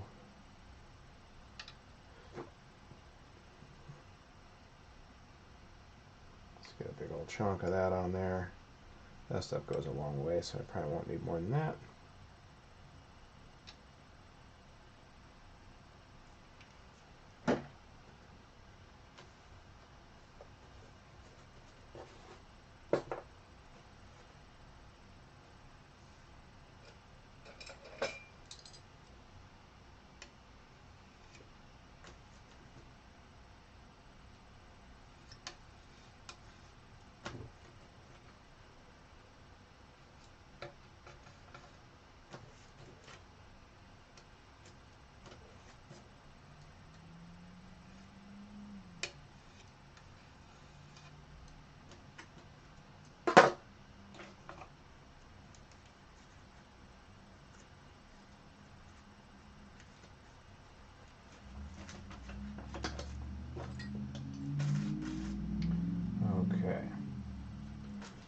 got some clean space to work with.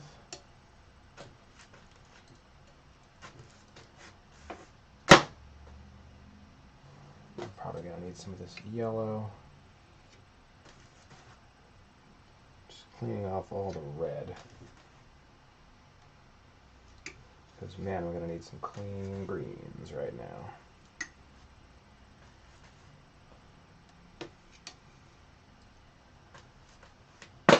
Whoop.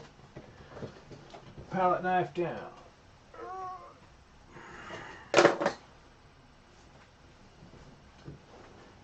Okay.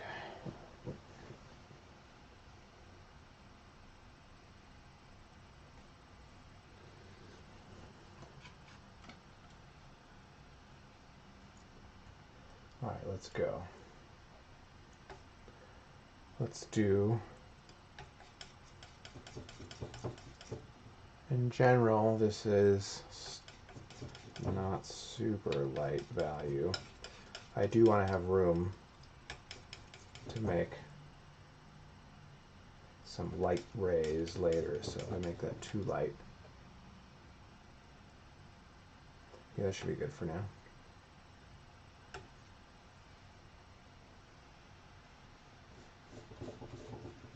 Yeah, those light rays I made during the acrylic stage didn't really change much.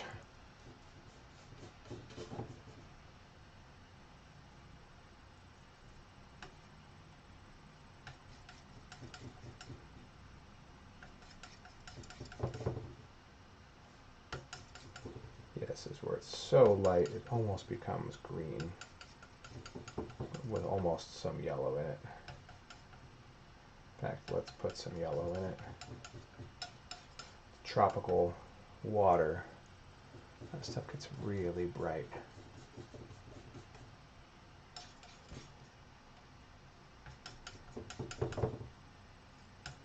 It gets green when the light shines right through it.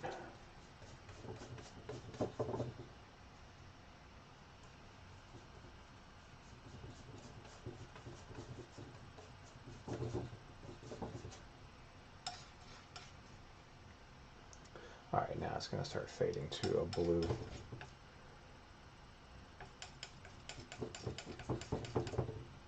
A nice phthalo. Let's medium this up a little bit. Too dark.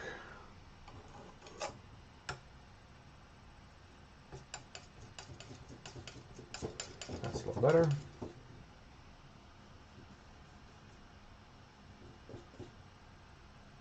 Now I didn't do that side of his fin. It's okay. I can chisel that off in a second. This is the advantage of using both hands to paint with. So I can come out on this side and I can get some of these edges a little better. That would be hard to get with my left hand.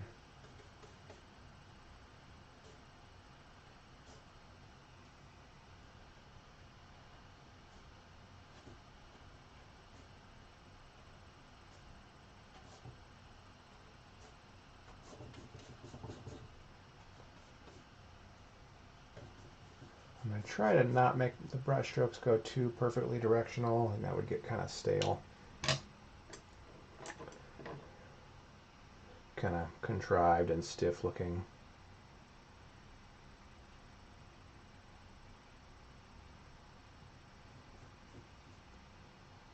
You can add some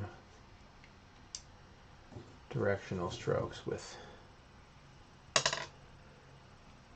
the light rays. Alright, now we need some more actual blue. None of this green blue crap. It needs to be more blue. A little bit of medium.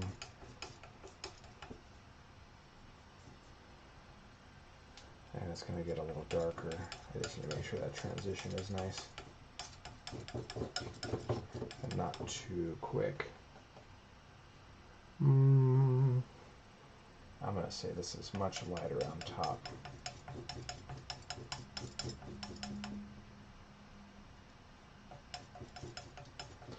Blue, but lighter.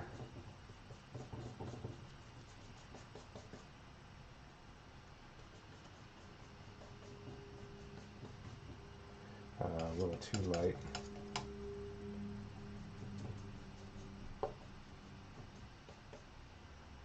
A little too dark. Somewhere in the middle.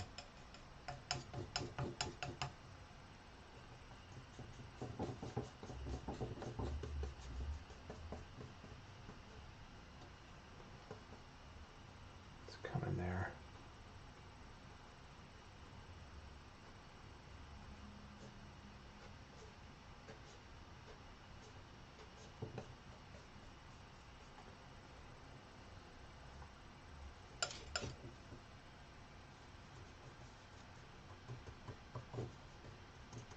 Paint over those.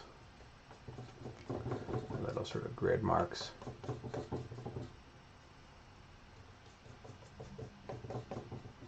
Okay, now we're going to start getting into some of the background landscape features, I guess. Whoa, that's way too dark, too soon.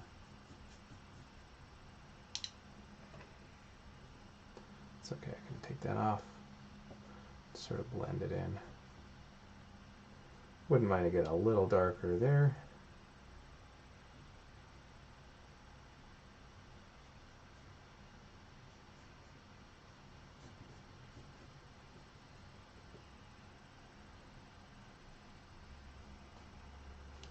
I never did his other fin, and shit, I got rid of all that paint.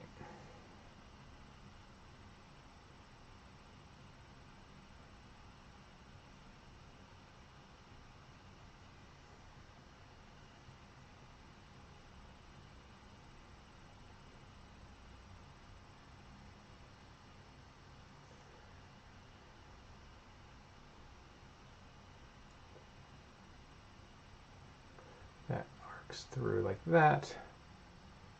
Good.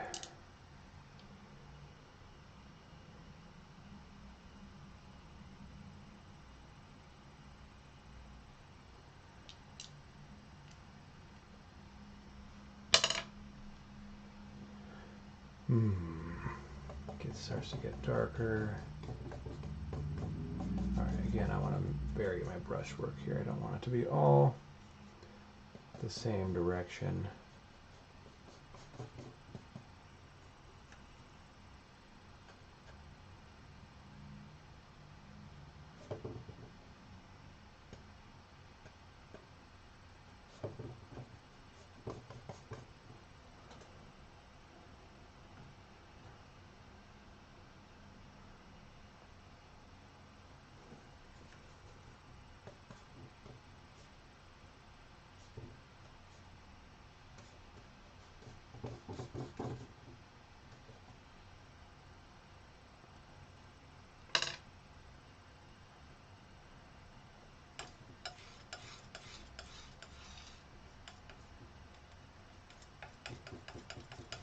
Okay, this gets a little darker here.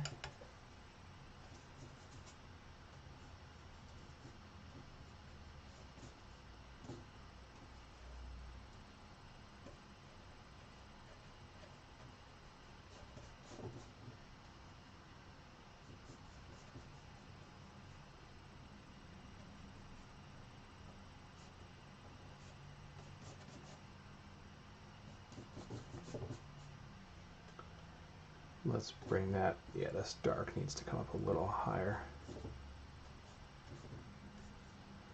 That's not much of a transition.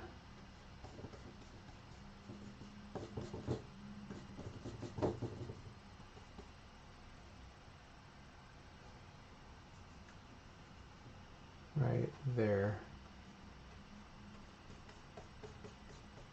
I have to make it look like I didn't paint around him, you know.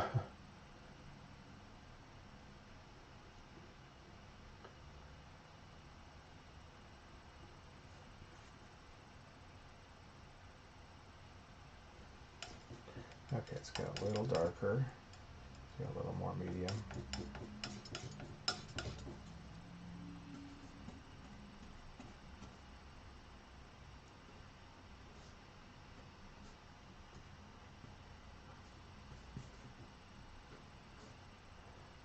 these fins kind of have an arc to them.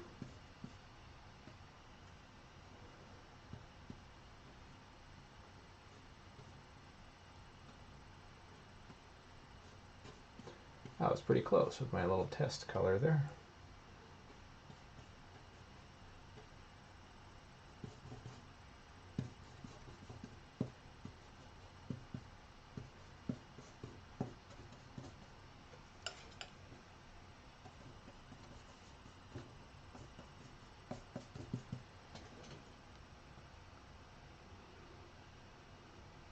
Good, now we got a nice little arc. That's going to be the sort of the contour of this sea floor.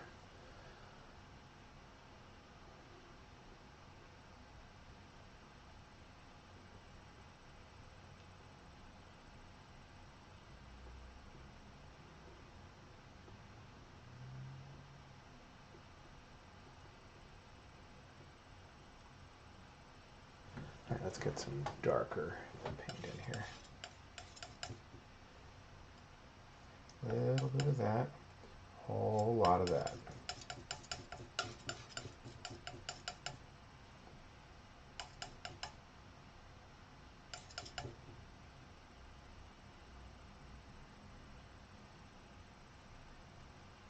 A little bit of that, thicken it up a little bit. Make it a little more transparent. Okay, this could be sort of the first indications.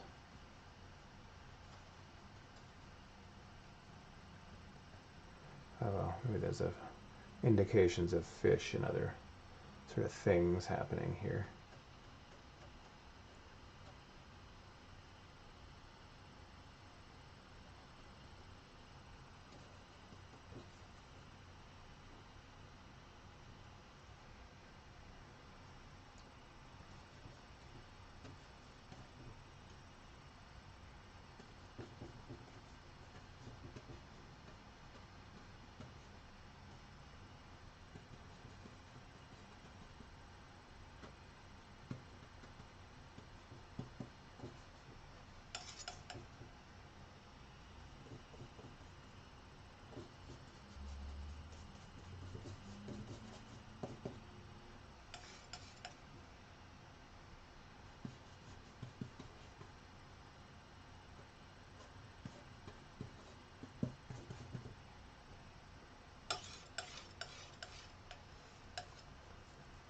Okay, we need more.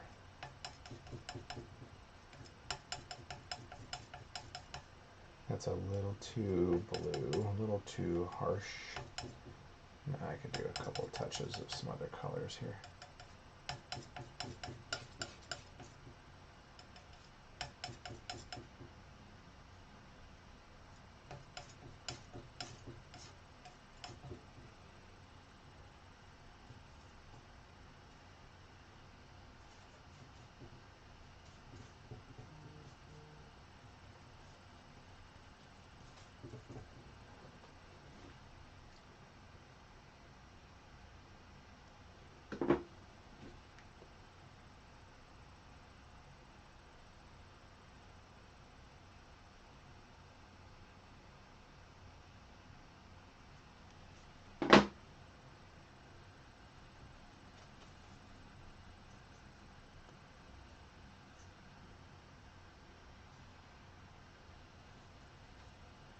Okay, looking good. Starting to fill in some of this detail. Describing this landscape behind him.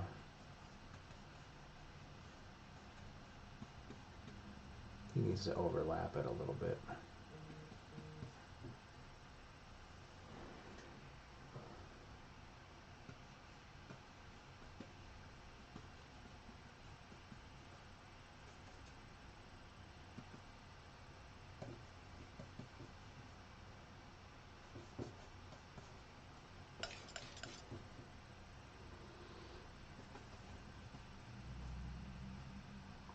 And I gotta make this look soft and out of focus.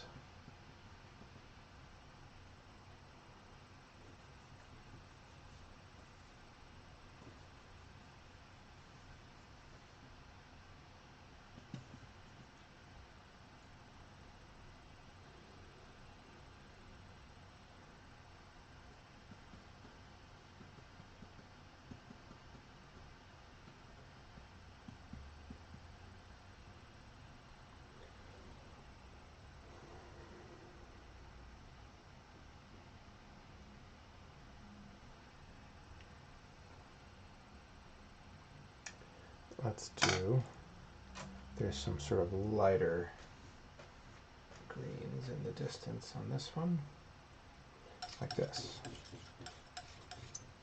There's not enough. I'm going to make a little more of that.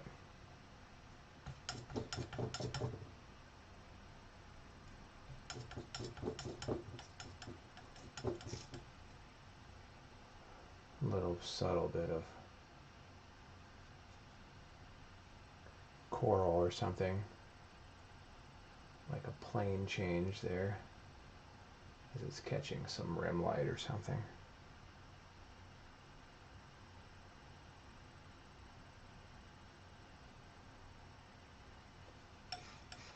Yeah, I'd say this is my first time painting a sea floor.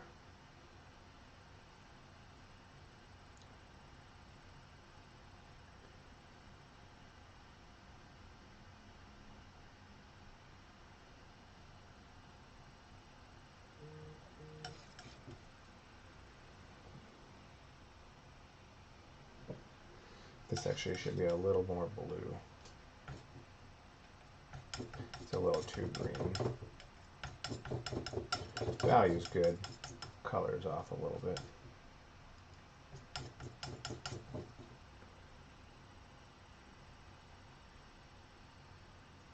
Yeah, little features on the floor of this ocean.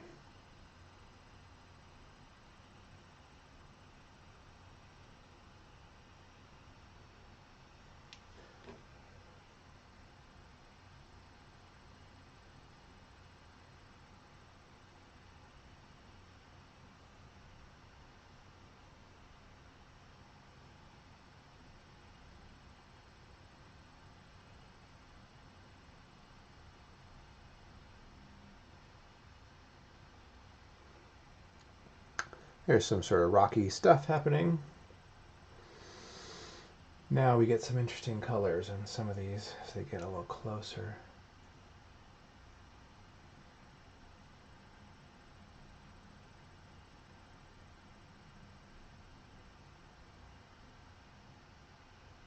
Let's make one coming out.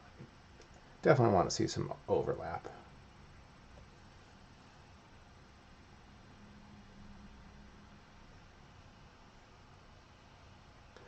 And here's some nice bright ones in there.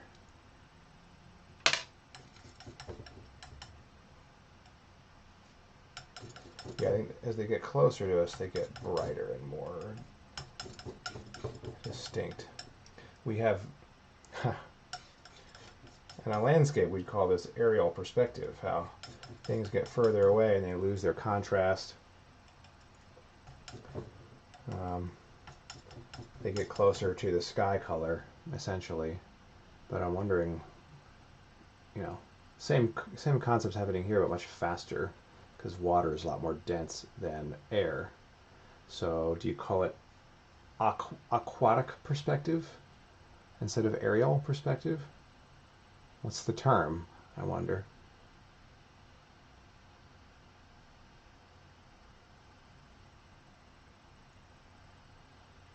Aquatic perspective.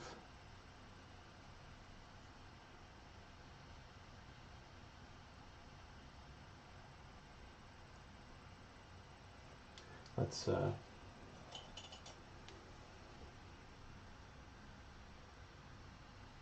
do some blending here.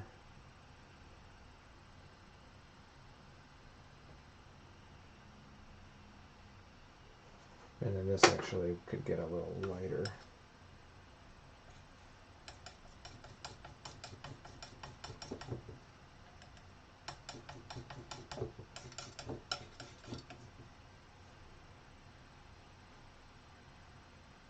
Some of these rocks are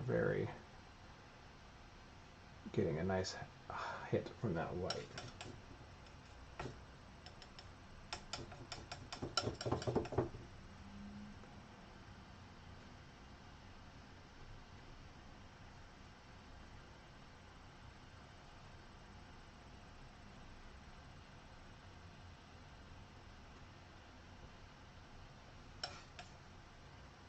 Maybe a couple of those further ones.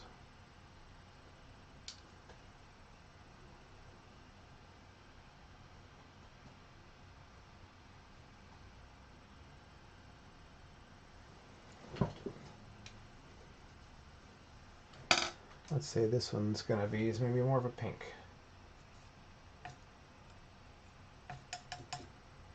Pinkish purple.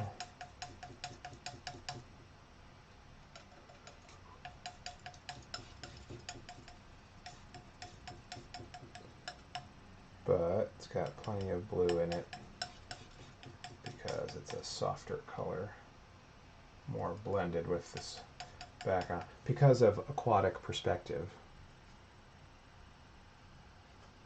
Maybe even a little more.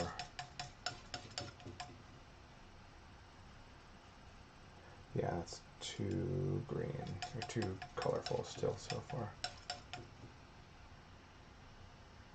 Must be some kind of a colored coral or anemone.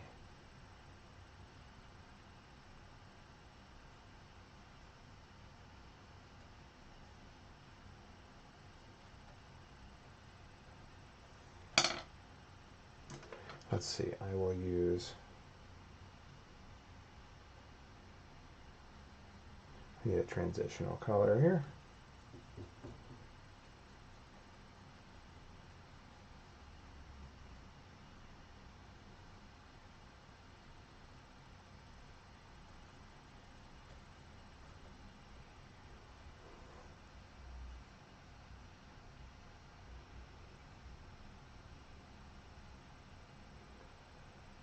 And then that's, yeah,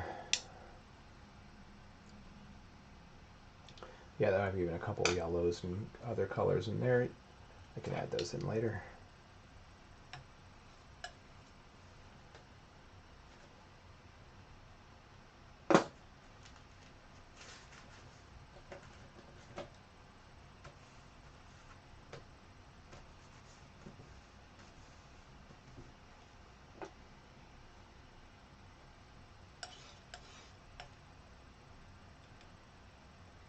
Darker.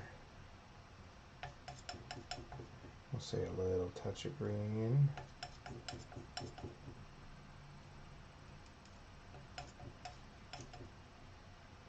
Maybe a touch of purple just to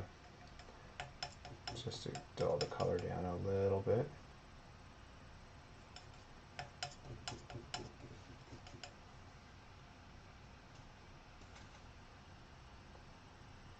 This is my darker blue brush, right? I don't know, they're both about the same.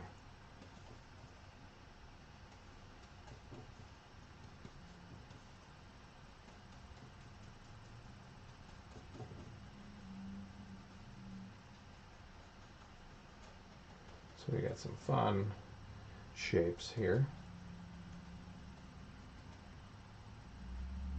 I can't let this get too dark too quick.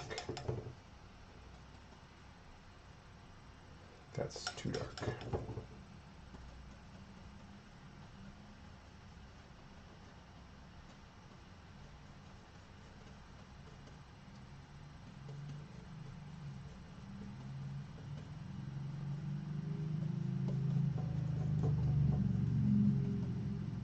Here's another layer coming at us.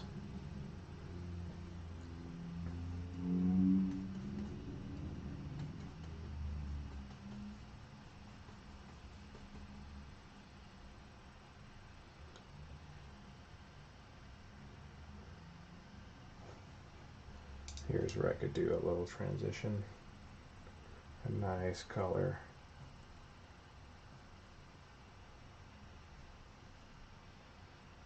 More intense than that, actually.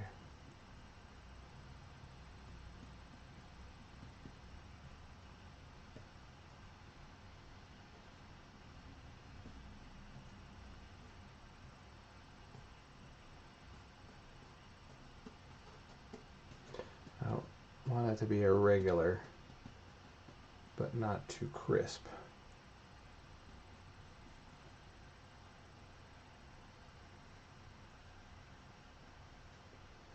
Let's make that a little more blue because it's so far down into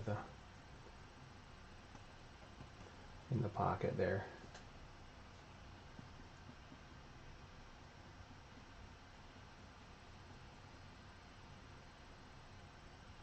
And at some point I'm just going to have to blend this stuff together a little bit.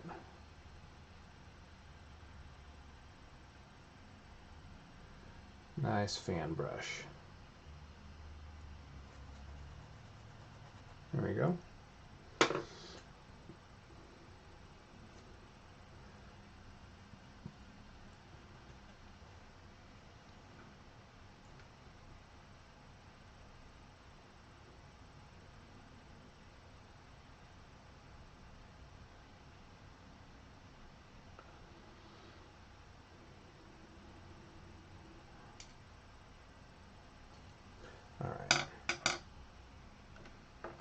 It's been about 2.5 hours, about halfway through. I might take a quick break and get a snack. This is going well.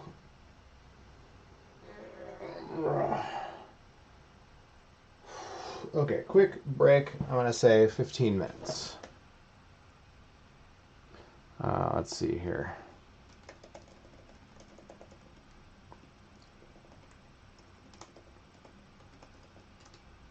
All right, 15 minutes. I'm going to take a quick break. Oh, hey there, Rebecca. How's it going? Whew. Okay, be back in a few. Thanks again for watching, guys. You can enjoy little Nemo there while I'm taking a quick break. And you can still buy prints online and the original, too, if you want. They're both available, and they're all 40% off. So check it out. So thanks, guys. See you in a few.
Okay, coming back.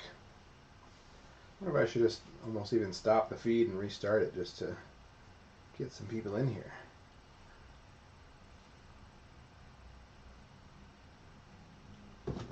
Some people, I tend to get a big pile of people when I first start.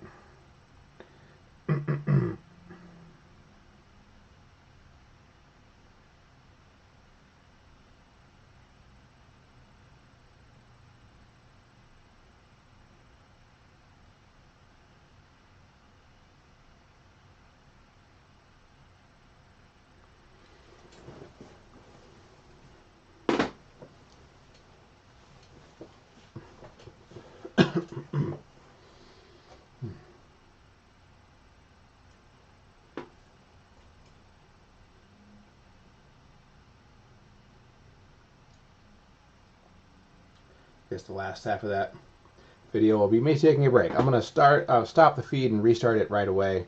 Just to get, now that the painting is like nicely done, I think people will stick around more if they see. Sometimes when I start and it's like empty, people just leave. So they're like, what is that? It's nothing. No, that actually looks like something. I'm going to start the feed and do another one. So you guys will get a notification and just watch again in 2 seconds. So I'm going to stop this one and come right back. So don't go anywhere. Expo, we're doing a Disney Finding Nemo inspired painting. Here's a little fun little clownfish. And I'm working on some corally stuff and working our way up in this little seascape here.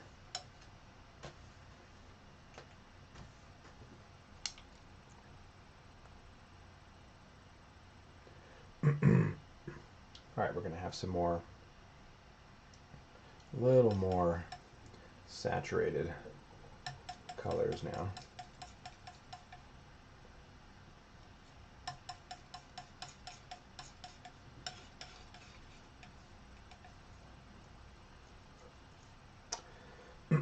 Hi there, Amy, thank you.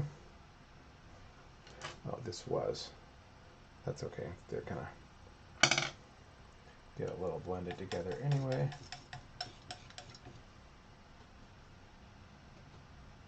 Not too much yet.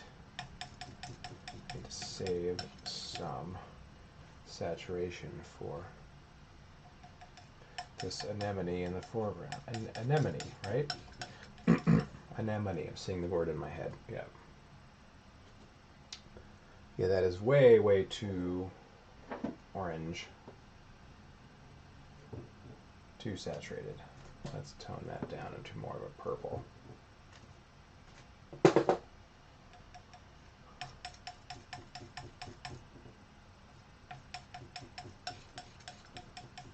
And we'll do a little bit of green in it just to dull it down.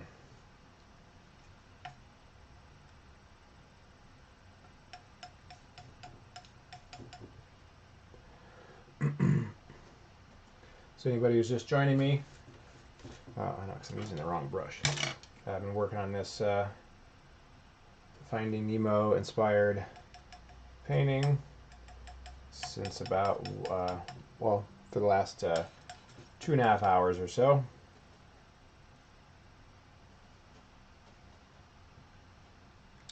Now I'm finally working my way up to doing some foreground stuff. Or rather, working my way up to the foreground through this little background seascape sort of thing. There's going to be a little coral guy right here. Do I have a lighter sort of yellow something? I do now.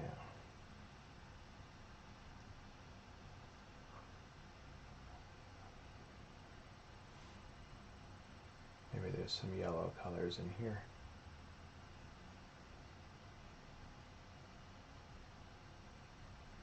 Just to change it up.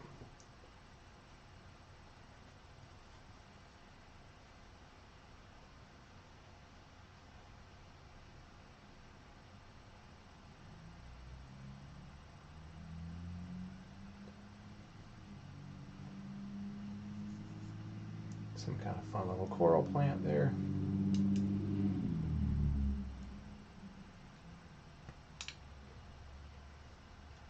Maybe there's one of those across the front here.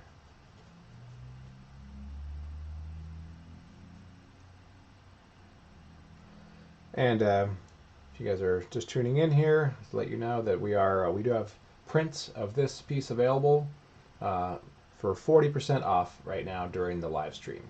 So check out the link in your description of the video feed you're watching, whatever platform you're watching on, and there should be a link to buy that on our website. We have canvas prints, paper prints, all 40% off right now while this live stream is going on. So you can order this piece pre-sale basically. Before I'm even finished with it, you can have your copy.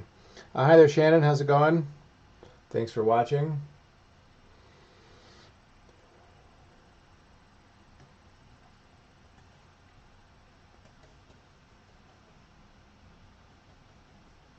We got some sort of coral texture now, and we can actually see a little bit of it.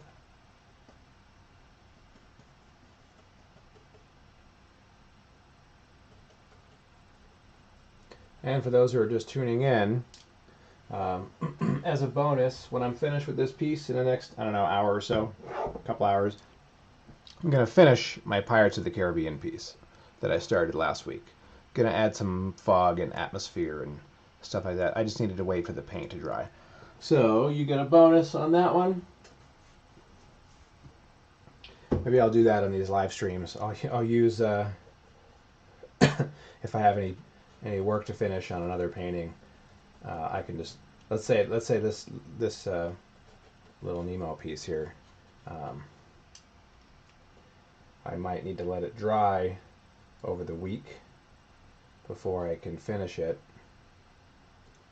So maybe I'll just continue it on the next live stream the next week.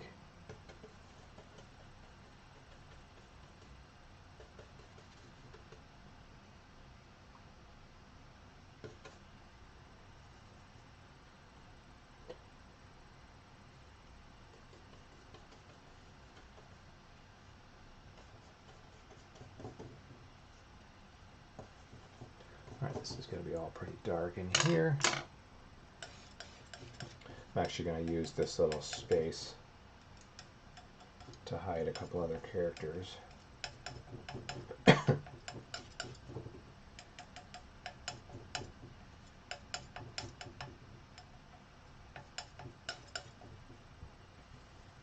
Just want to fill it in then. It does need to be a little darker. Hi there, Darcy Ray. Thanks for watching.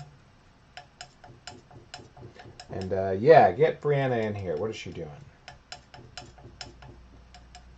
Whatever she's doing, she should stop and watch little Nemo happen here.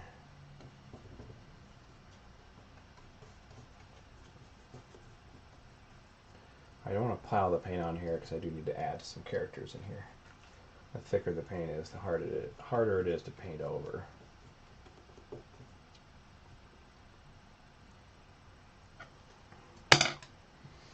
And let's do this.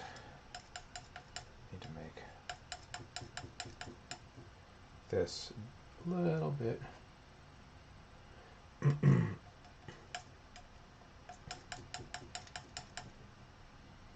darker as a transitional color there, then also so I can add more facets to this coral down here.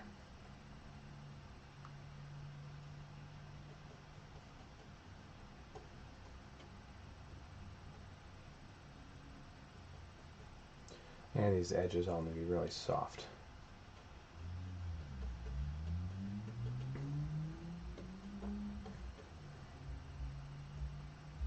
And this thing could come down a little further maybe.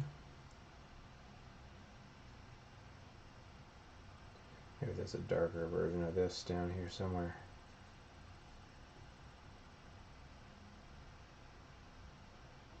shadow.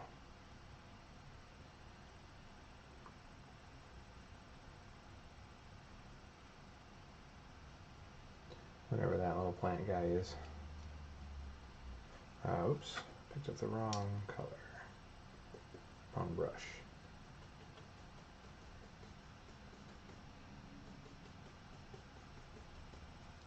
Cool.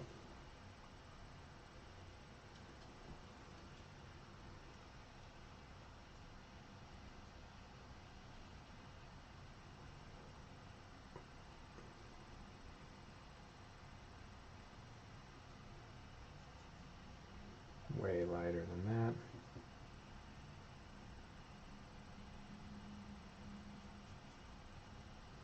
that. And not transparent enough.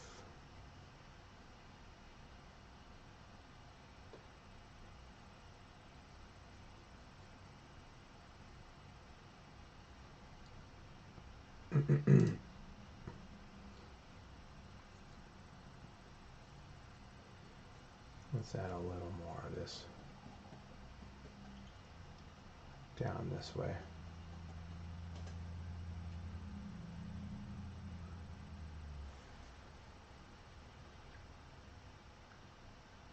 Cool, now it looks like a nice underwatery kind of scene with some highlights here and there.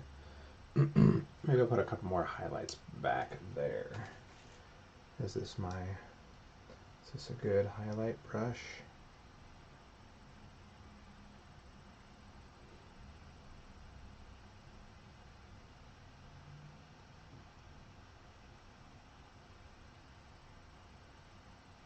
Yeah, that looks nice. Make it have some distance to it.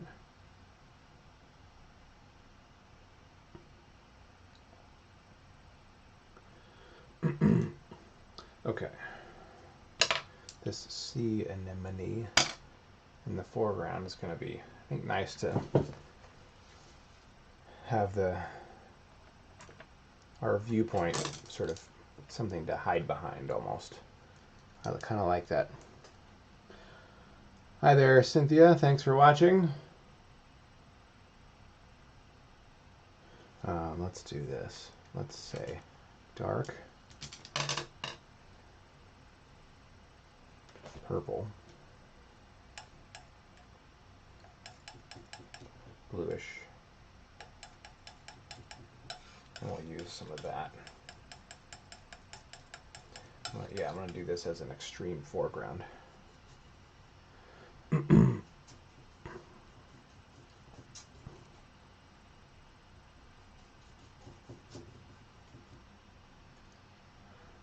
So like almost like we're a little fish looking at Nemo, or we're a spectator. We're not just like looking at this as a painting. We're like, oh, we're in the painting. We're like a little creature.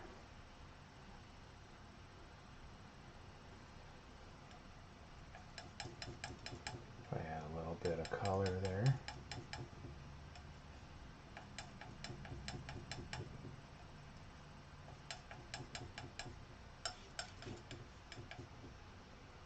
Little touch of stuff there. That's way too much color. Can tone that down a little bit. I just want to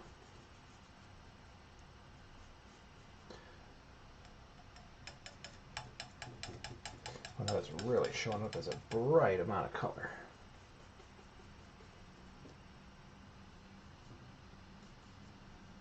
Now it's too dark.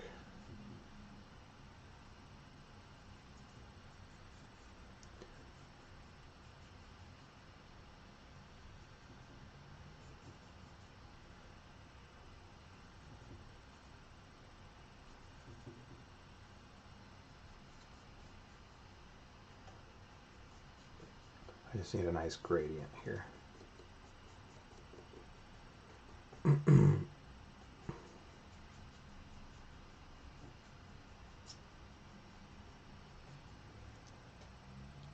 that's a lovely color there. And it's like intense, less, less, less. So it has this great sort of arc, and then it helps me with my aquatic perspective That's like aerial perspective, only we're underwater. So I just made that term up, and it makes me happy.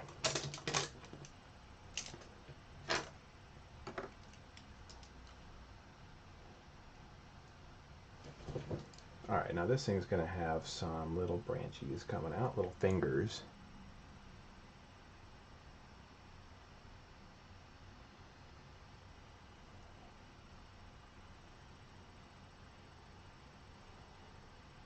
And what I'm gonna do is make this thing happen, and then I can blur it out because we're like hiding behind it. See, this almost like puts us in the painting.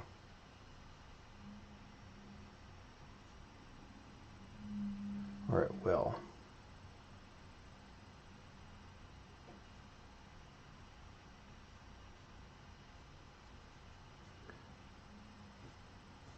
I have to say, in the Little Nemo movie, I love the end credits.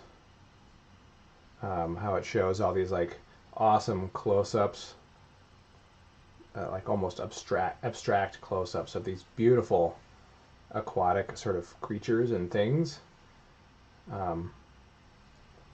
It's so lovely and mesmerizing.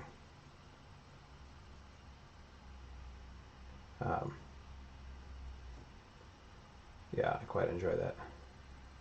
You'd hope that like movies like this make people aware and excited and care about the ocean as a resource, not a resource, but like a beautiful, important feature of our planet. I do a lot of sort of conservation activism kind of stuff because I think that's really important. Because if you don't do it, nobody does it, and we lose things like our beautiful ocean. Considering, I think like half of the world's reefs have all like died in the last, couple decades. We really have to do what we can to help preserve that kind of stuff. So I'd like to think that this kind of stuff gets people excited about those ideas, and we want to like participate in groups that help preserve those kind of things, and maybe elect people in office that actually care about that kind of stuff and want to preserve them because they're really important. Because once they're gone, we have no way of bringing them back. So, little fun side note about ocean conservation, since I'm painting this beautiful ocean scene. If you care about your ocean and the planet in general and leaving it better than when we found it, I encourage you to get involved with somebody. The Nature Conservancy is a really good one. I actually donate to them monthly. The Sierra Club is another good one. Those two probably have chapters, where you live or something, so check those guys out. They have cool events and activities, and they sponsor a lot of stuff. They purchase huge tracts of land just to preserve them. They help farmers in local areas find better ways to farm that are more sustainable. So really cool stuff. So here's a fun anemone that we're sort of hiding behind.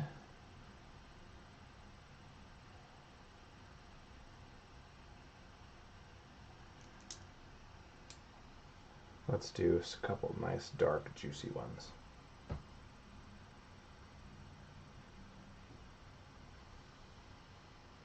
In the foreground.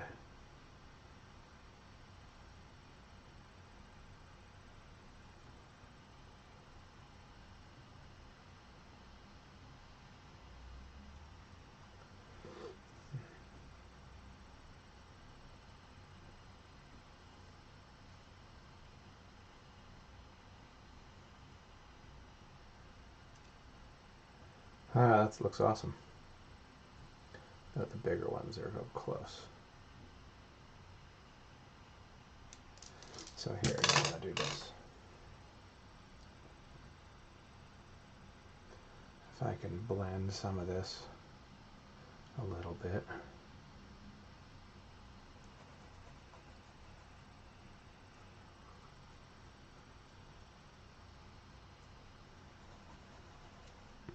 Hi there, Patrick. Thanks for watching. Hey, Keith. How's it going? The illusion of depth is fascinating. I agree. In a landscape, you'd call that aerial perspective. But in a seascape underwater, I thought we'd call it aquatic perspective. So now we're like hiding behind this little anemone in the foreground. And it's a great sort of complement to the orange and then this pinkish orange here. Kind of like that.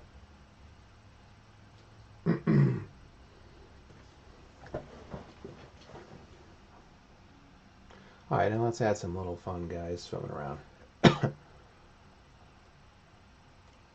So incidentally, this original is still available, and we have it at 40% off on the website during this stream.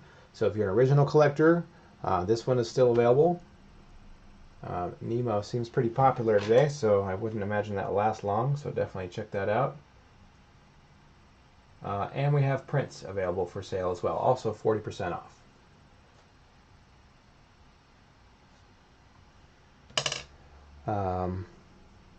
Let's see here.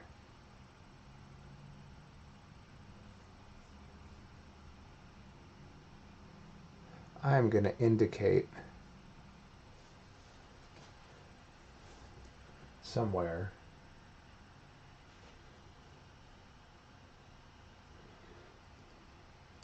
a couple things, a couple characters I want to sort of hide back here.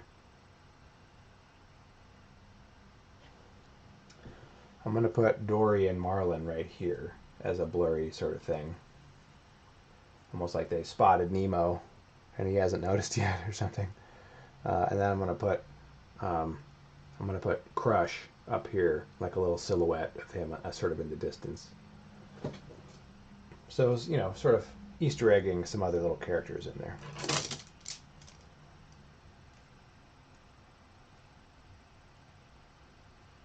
But it'll be real subtle.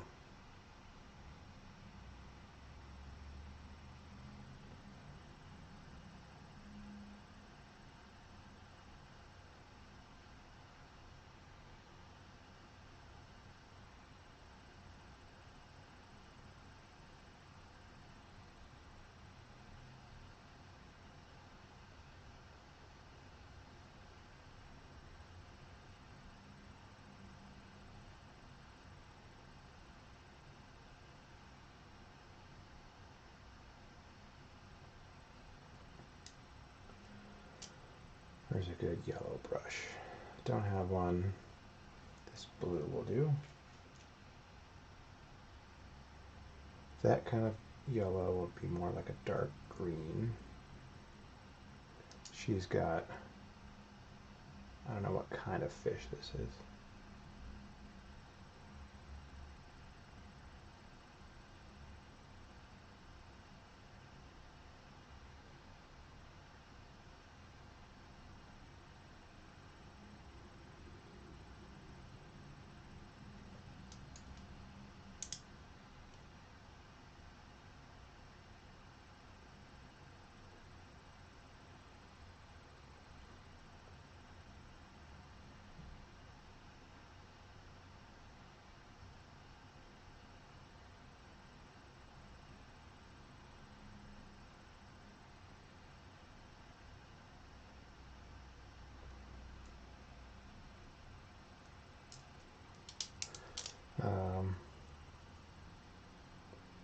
Let's say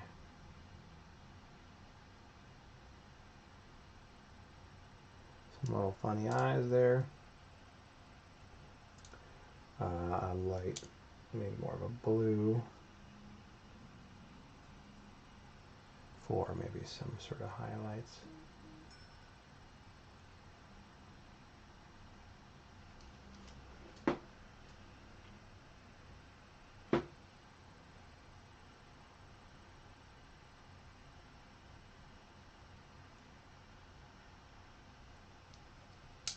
That could be a little more yellow. Where does my yellow brush go? Was that it? Let's go ahead and make this a little more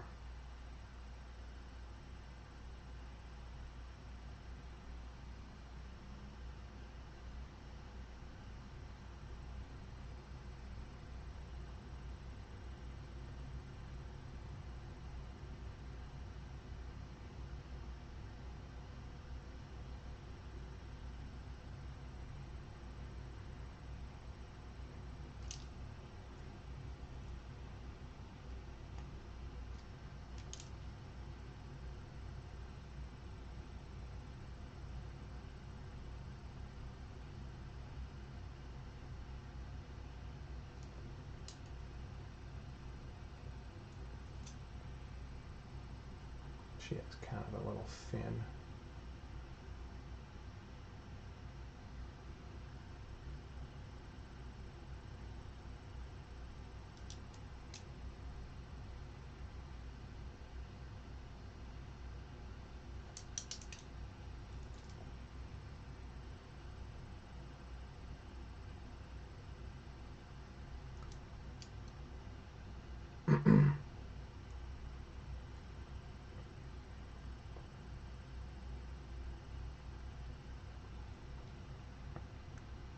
So there could be a little dory.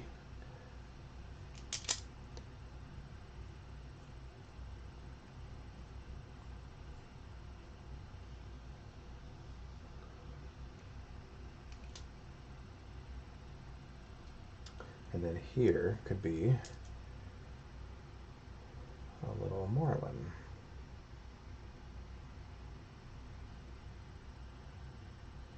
He's a lot smaller than her, I think.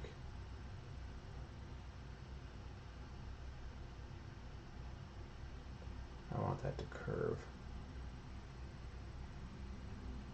And it seems to be a little more green to blend into our background here.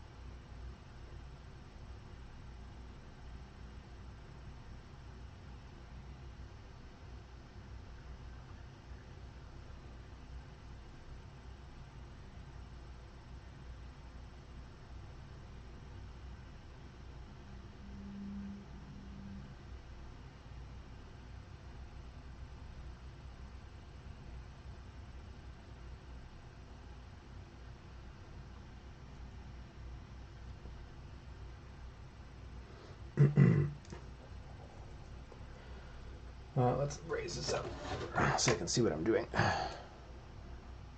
And of course I gotta do this, so you guys can all see that too. There we go.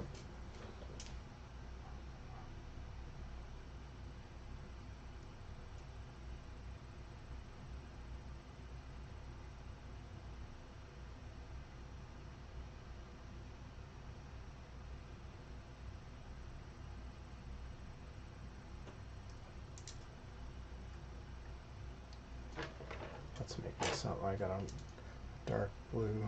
This will work. Yeah.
Oops. Make sure that is a bigger fin. His dad's fins are both the same size, of course.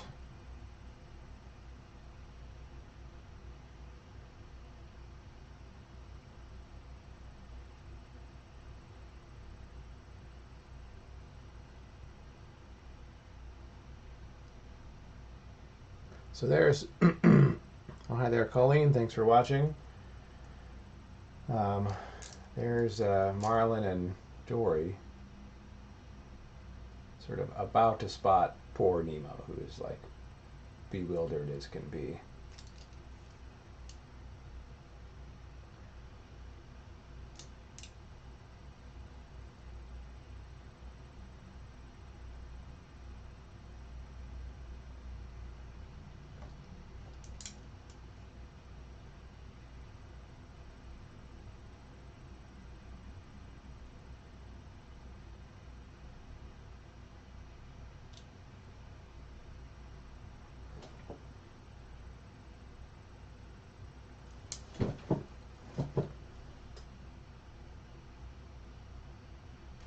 Maybe I'll make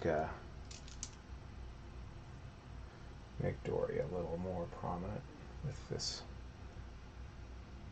highlight on her fin so you can really see her.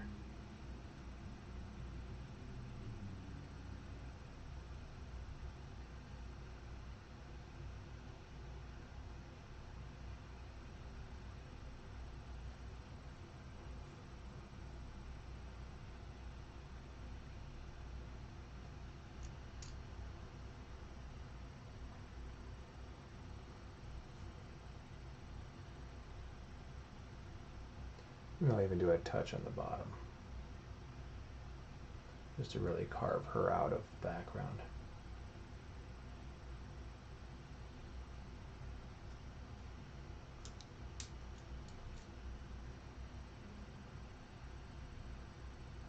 And I can soften that edge a little bit.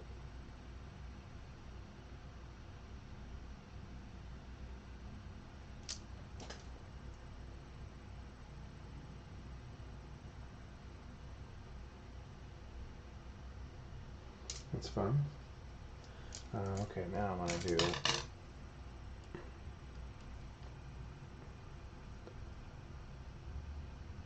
do crush up in the corner, or a sea turtle. But in our minds, it'll be a crush turtle.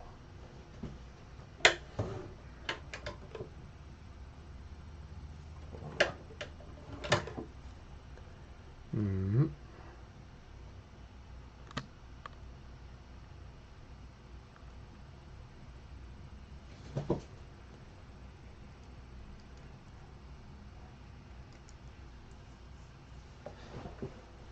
Okay, well, he's just going to be a silhouette, really. Kind of greenish.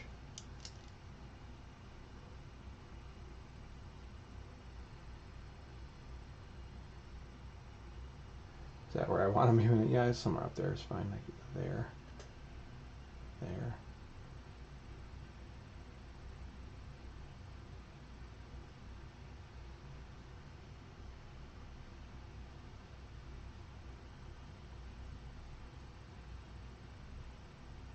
Because he's supposed to look really far away.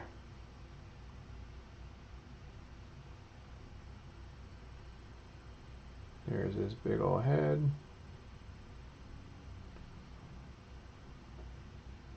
There's a fin.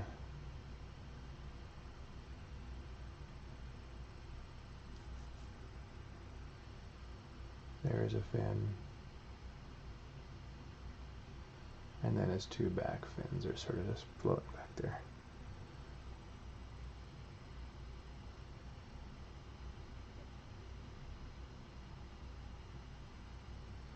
All right, let's clean that up a bit.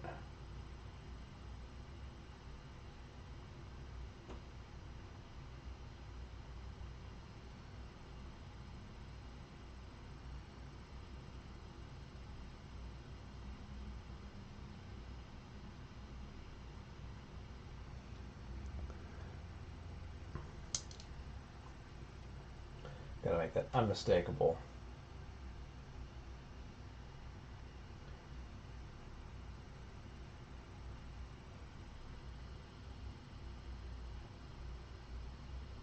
Just gotta make sure that silhouette is nice and crisp.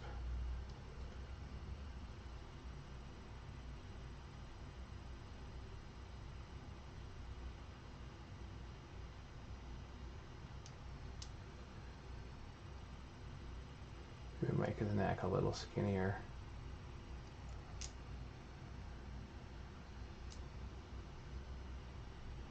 Maybe the turtle shell's a little taller.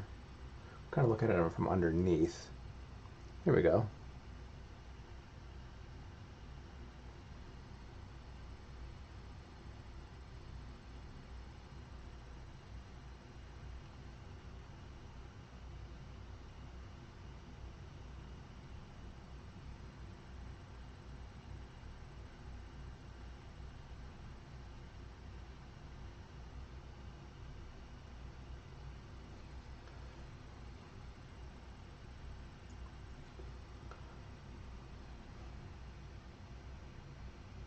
I did a bunch of turtles.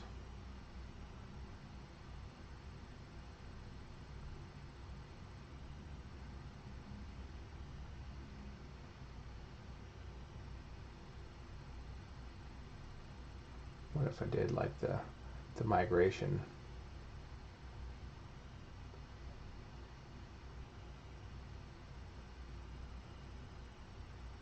Since I got time here.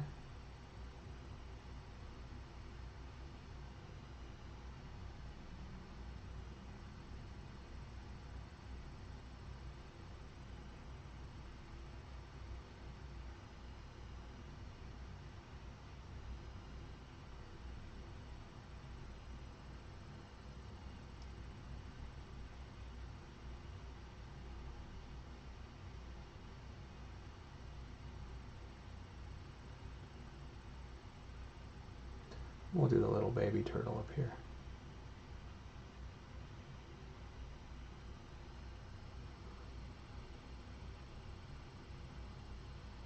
What's his name? Squirt.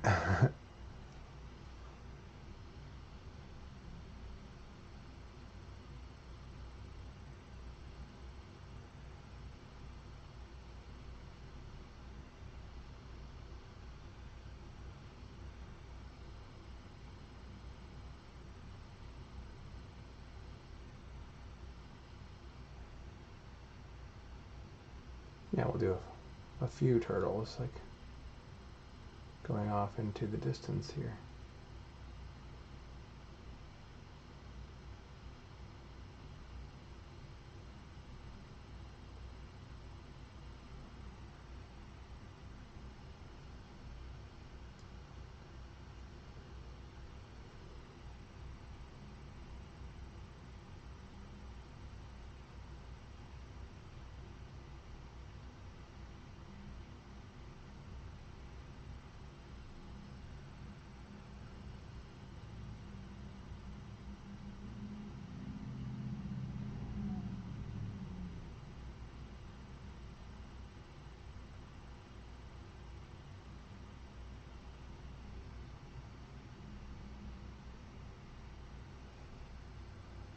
There we go. Boom, and a couple more over here.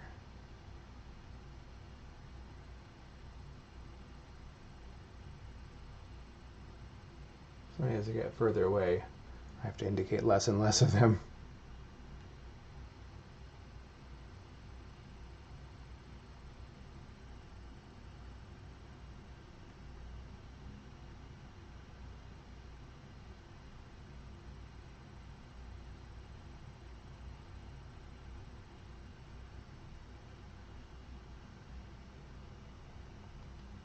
Little sea turtle migration up there.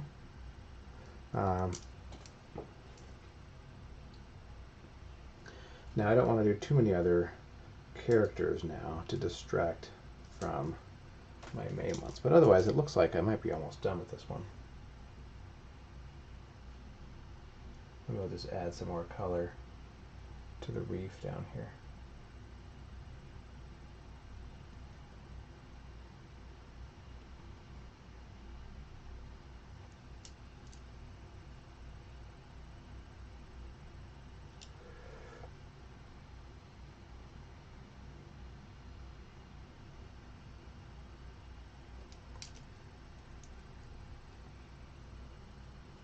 Maybe there's just some other fish. A school of fish over here swimming by.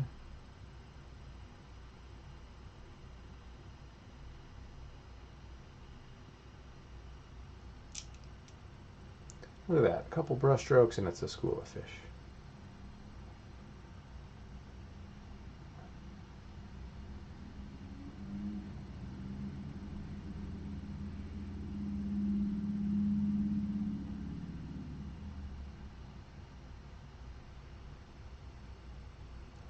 Now what needs to happen is when this dries, I can then add some great light along this way and some subtle light patterns on Nemo himself. I'd like to wait for that to dry before I do that, so I can paint over the surface and not necessarily disturb all the brush strokes that I made. What I should do though is re-establish some of these edges that I painted over. In general, it's pretty good.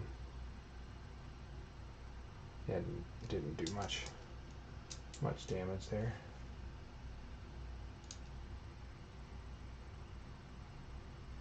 So remember to get your prints of this one if you want. 40% off while this stream is going on. And then also follow us if you want to see more of these videos.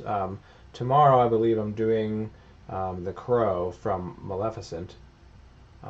As a real life actual crow, you know.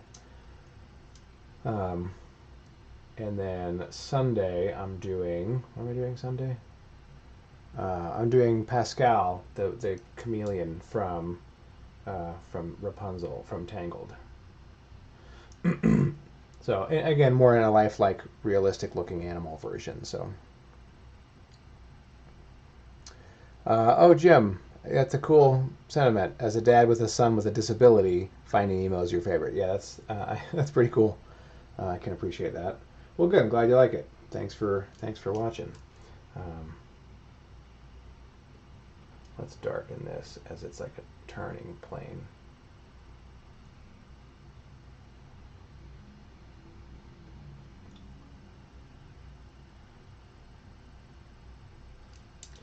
Let's actually put another just touch of light. So yeah, please follow us on whatever video streaming service you're watching if you want to see the rest of the videos this weekend. I'm going tomorrow and Sunday, same time. Mountain Standard Time, because I'm in Denver, 1 to 6. You know, ish, depending on if I finish the painting sooner or not.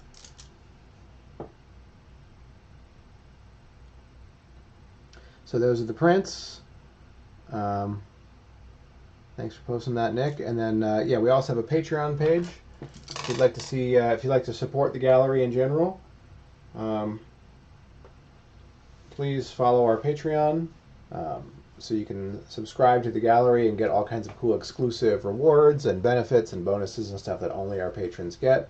So for as little as $1 a month, you can subscribe and be an official patron of the gallery. You get all kinds of cool stuff. And you help us support what we're doing so we can keep bringing you these great live streams. And eventually we can get back on the road and come and do a show in your town. So that'll be cool. So yeah, support us on Patreon if you'd like. And so we can come to your town and do cool shows. And, you know, I go there in person and I'm painting there live. So that's pretty cool. Yeah, so check out our Patreon. Let's see, I'm going to finish my Pirates of the Caribbean piece. I'm actually going to need, let's take a picture of this real quick before I forget every time. Take a picture and a picture with the easel, because that's kind of a fun bonus.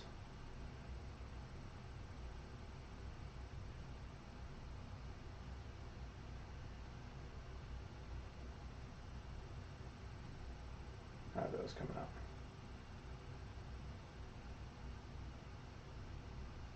Yeah, nice. I'm going to do I can do that. I was going to say I could do a little selfie.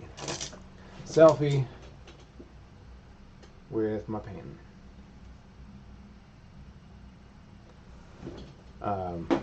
Okay, now that I've done that, I'm going to clean up my palette. Just get this out of the way. And I'm going to finish my Pirates piece, since that's the bonus for today.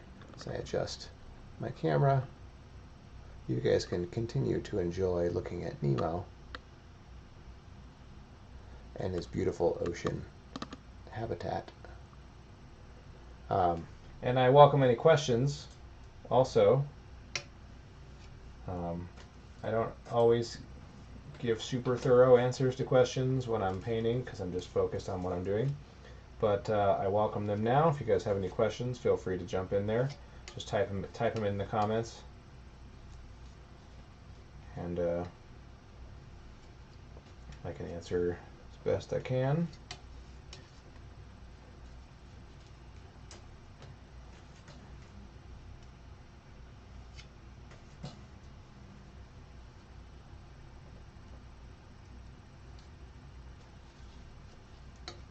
That's totally wet, full of paint.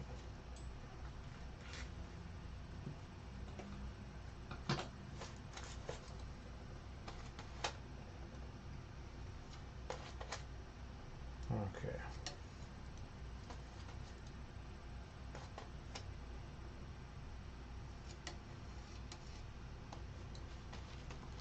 I should get my tunes back going. Almost forgot about my tunes.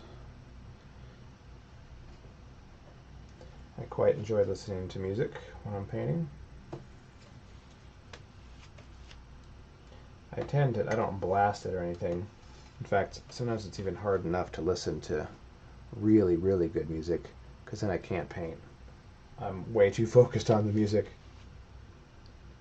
And I'm singing or dancing or playing drums with my brushes, and it's hard to really. So if there's some really complicated problems to solve, I had to turn the music off because I just can't focus.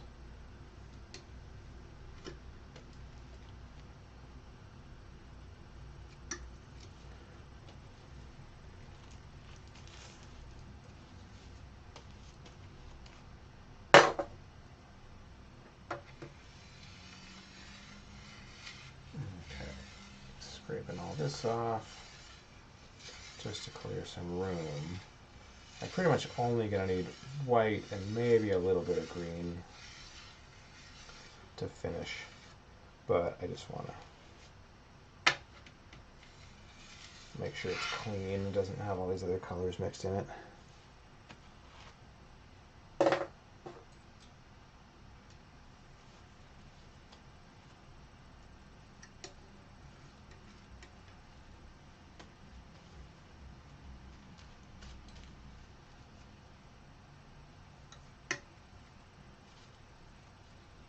And I really got to make sure this is really clean.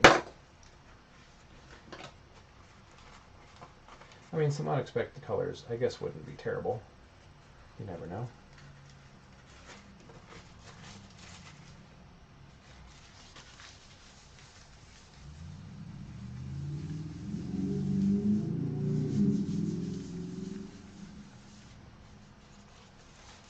And then I'll have a little bit of time today. I think I love drawing in my sketchbook and practicing. And I'm taking a facial anatomy course, which actually I do have to finish that.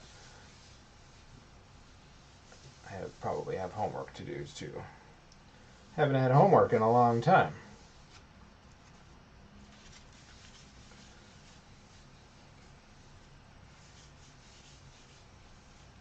Okay. Okay, Nemo's gonna move. So here's Nemo. Take one last look.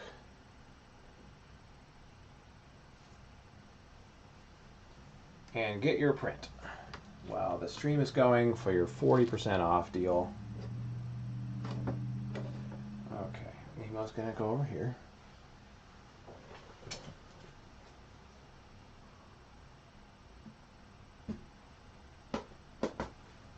And here's a Pirates piece. Gonna finish this one today. This one's called Pearl and Dark Waters.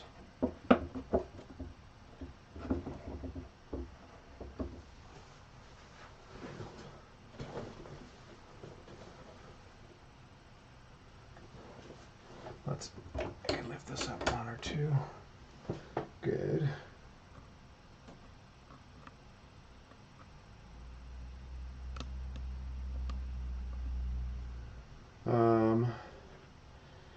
just wanted to add a touch of fog to this one, nothing really major. And I do need to do a touch of, whoa,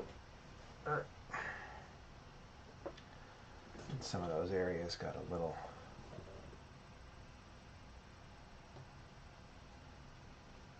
they need a touch of oil to bring them back, because some of the darks got a little chalky, which does happen sometimes with oil paint. Just a soft brush and some oil. What I should have done, thought about this the other day, I forgot, is taking this outside and sprayed it with some retouch varnish. That helps bring all the darks back. I don't really need them right now, but when I photograph this thing, I want it to be accurate.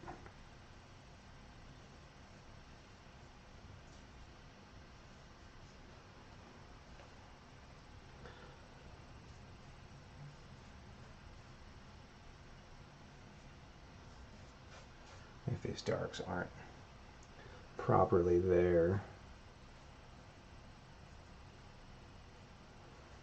the photograph won't be, I'll just have to spend more time retouching it.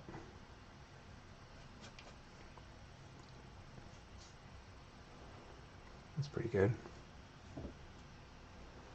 Maybe a little in the corner here.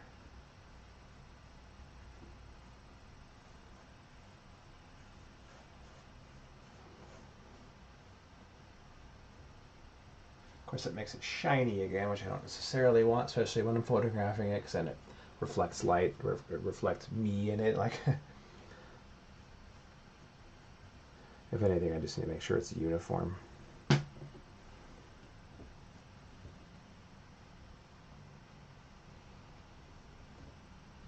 And I don't want to do this too much and disturb the paint underneath. It's pretty dry, but gotta be careful still. Could pick that up and start digging holes in the paint.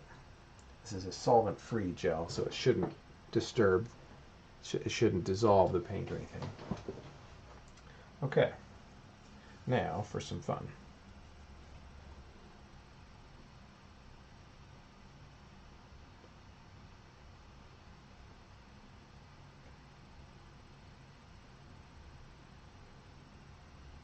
Now I can do some great fun misty stuff here. I knew a girl in high school named Misty. At the time I didn't think it was a bit, it didn't really occur to me, but now I'm like, is that like a weird name? Like Misty. Her last name was not Meadows, that would have been hilarious. Misty Meadows and sun-dappled pools.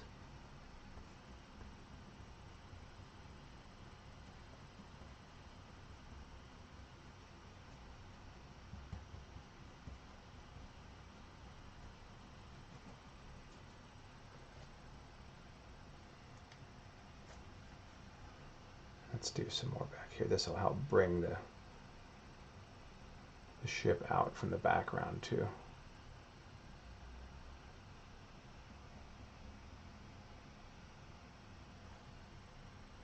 Yeah, that's nice. I can do a little more of this stuff behind some of these mountains and clouds and things. This is just the subtle stuff that makes the painting really sing, Can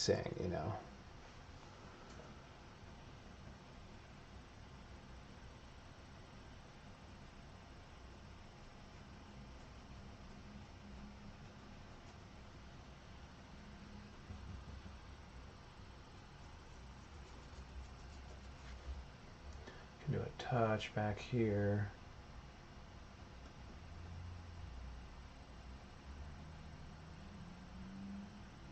Maybe there's a little bit of fog on the water.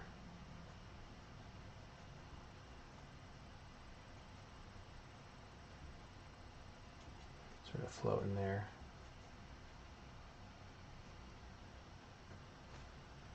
Maybe across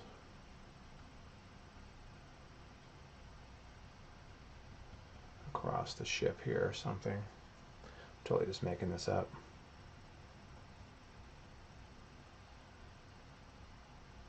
Yeah, I like that. A little fog closing in around the ship itself.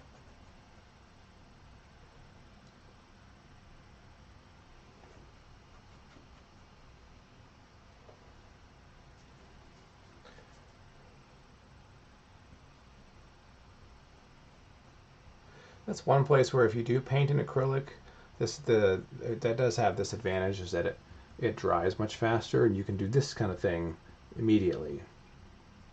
If you like doing these transparent layers and washes and things, you can do those instantly with acrylic, whereas oil you have to wait for it to dry. I think the benefits of oil far outweigh all those other things, though. Those don't bother me.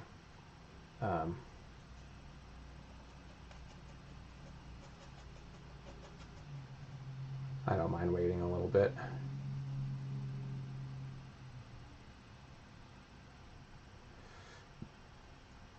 Some of these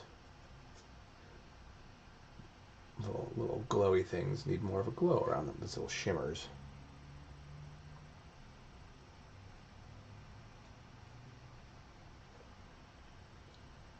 That's great.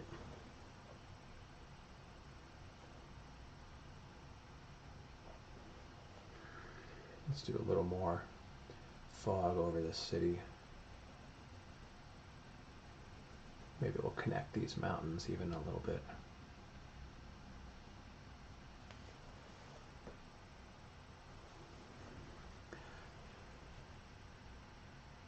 Maybe we'll put a little more here. Separate. I can just cut the ship out of the background by putting a little bit of fog back there.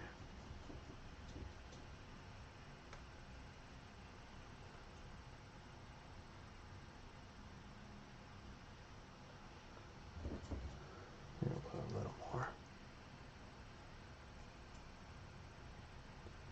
up here. And then how about over the moon? A little bit of medium. A little more fog up here.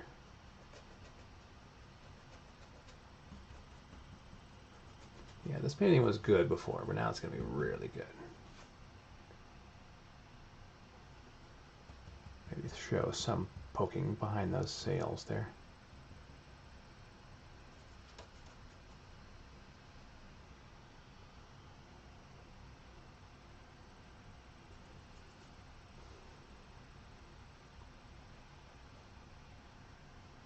A little bit there. This painting really was about fun brushwork more than anything else. Incidentally, we do have pieces. This piece is available online for sale as well. The original is still available, as well as prints that we have. And the whole website right now is 40% off. I think the coupon code is Livestream. So I don't know if Nick, if you want to post those. There should be a link in your streaming window, whatever you're watching. And that's looking pretty good. I don't want to overdo it. Oh, that's just awesome. Yeah, that really makes it sing. Just that subtle atmosphere. Maybe I could put a little bit over these little towns over here. Yeah, there's, thanks Nick, those are links to purchase prints of this piece and any other piece we have on the website. All 40% off. So awesome, great deal. That's just for this live stream. So check those out. Oh, you know, I could probably sign this one now. Yeah, why don't I do that?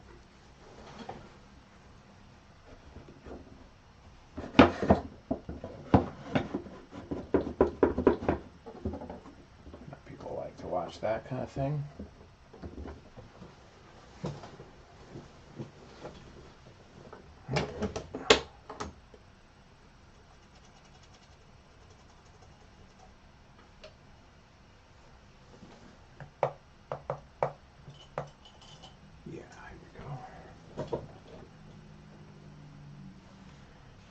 We'll do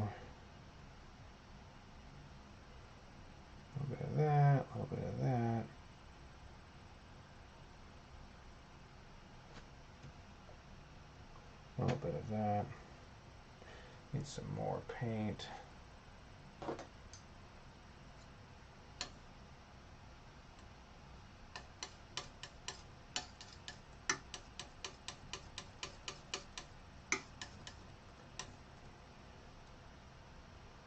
That's gonna be good.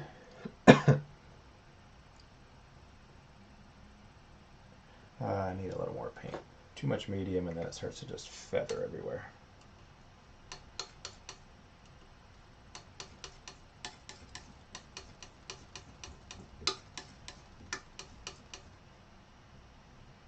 I'm going to touch more blue.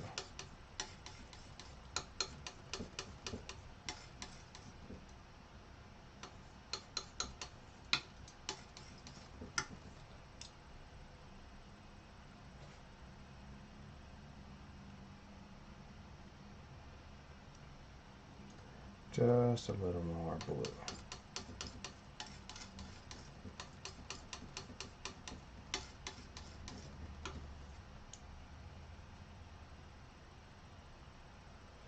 Let's see, that should be good. I'm going to wipe away some of this medium.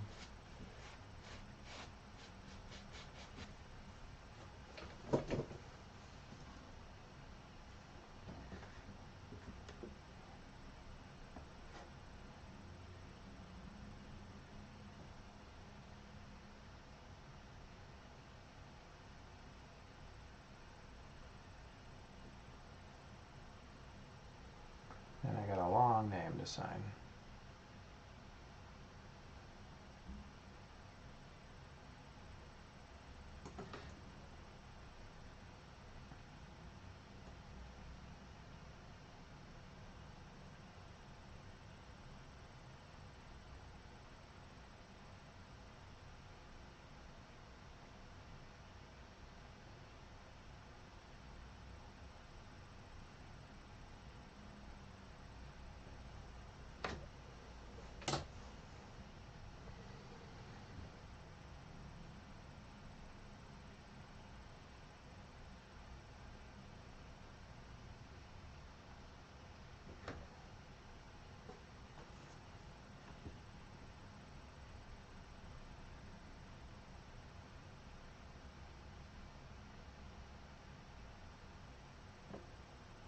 Christopher.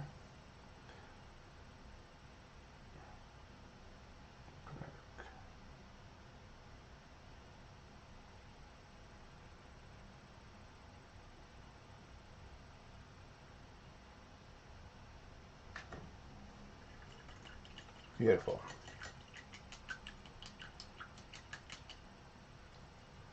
That one's done. The Nemo piece I'll sign later. I don't like to sign them while it's totally wet, because then it's just hard to manipulate the paint at this tiny little detail. Sometimes it's just smearing everywhere. And then if I make a mistake, like I did a couple times in here, I can just wipe it off. So I like to wait till it's dry before I do that. Sometimes I kind of go in there and just retouch up little bits of it, just so it looks nice. That's one thing I always encourage artists to do, is to design a really cool looking signature that's legible. It's cool and very like sleek looking, or you know, just whatever intentional cool design that you can think of that you make, and you can actually freaking read it. So many artists I see, their signature is just this indiscriminate blob.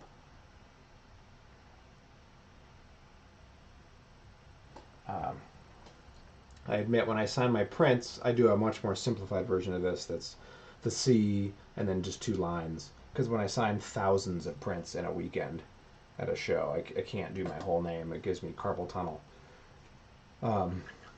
So when I do prints, it's not legible.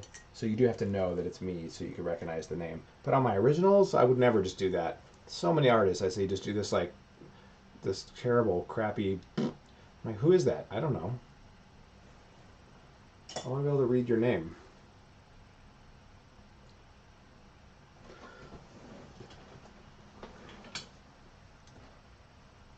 That's just my opinion. Good, I can actually high-res this one. And we'll be able to get these prints out to people.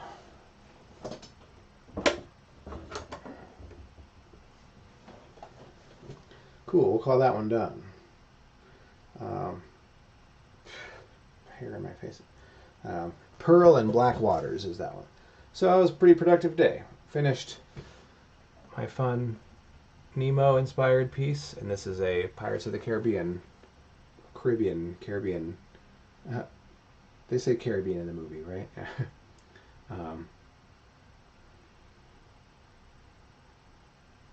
I grew up next to Disneyland. I should know how they pronounce it. It's always been Pirates of the Caribbean. So awesome. Well, thanks guys for watching. I think yeah, I don't need to continue with anything. I think we're good. I've already cleaned up my palette. So if you have any other questions, shoot. Hi there, Jessica. Thank you so much. Yeah, shoot me a question right now. Otherwise, I'm going to end the video. Speak now or forever hold your peace until tomorrow at 1 o'clock. Anyway. Yeah, so follow us. Follow on this video stream if you want to see more videos. I'm doing 2 more this weekend. I'm doing The Crow from Maleficent. What's his name again? I'm totally blanking on that. It starts with a D. And then Pascal from Tangled. So I'm doing 2 more animal pieces tomorrow and Sunday. So follow us if you want to watch those. Those prints will be available too, as well as the originals. If you want to follow me specifically, Christopher Clark Art is my Facebook and Instagram and my hashtag in general. Christopher Clark Art. Diablo. Diablo? No, that's not it. It's something else. It's something like that. You're missing a syllable or something. It's not Diablo. I could just look it up while I'm sitting here yakking about it.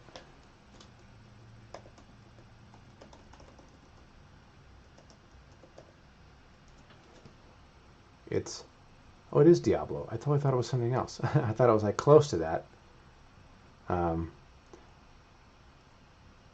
Diaval.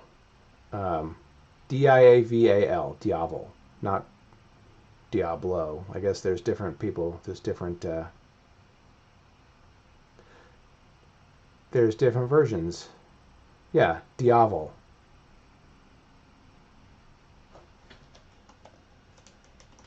That's what it is. Diaval.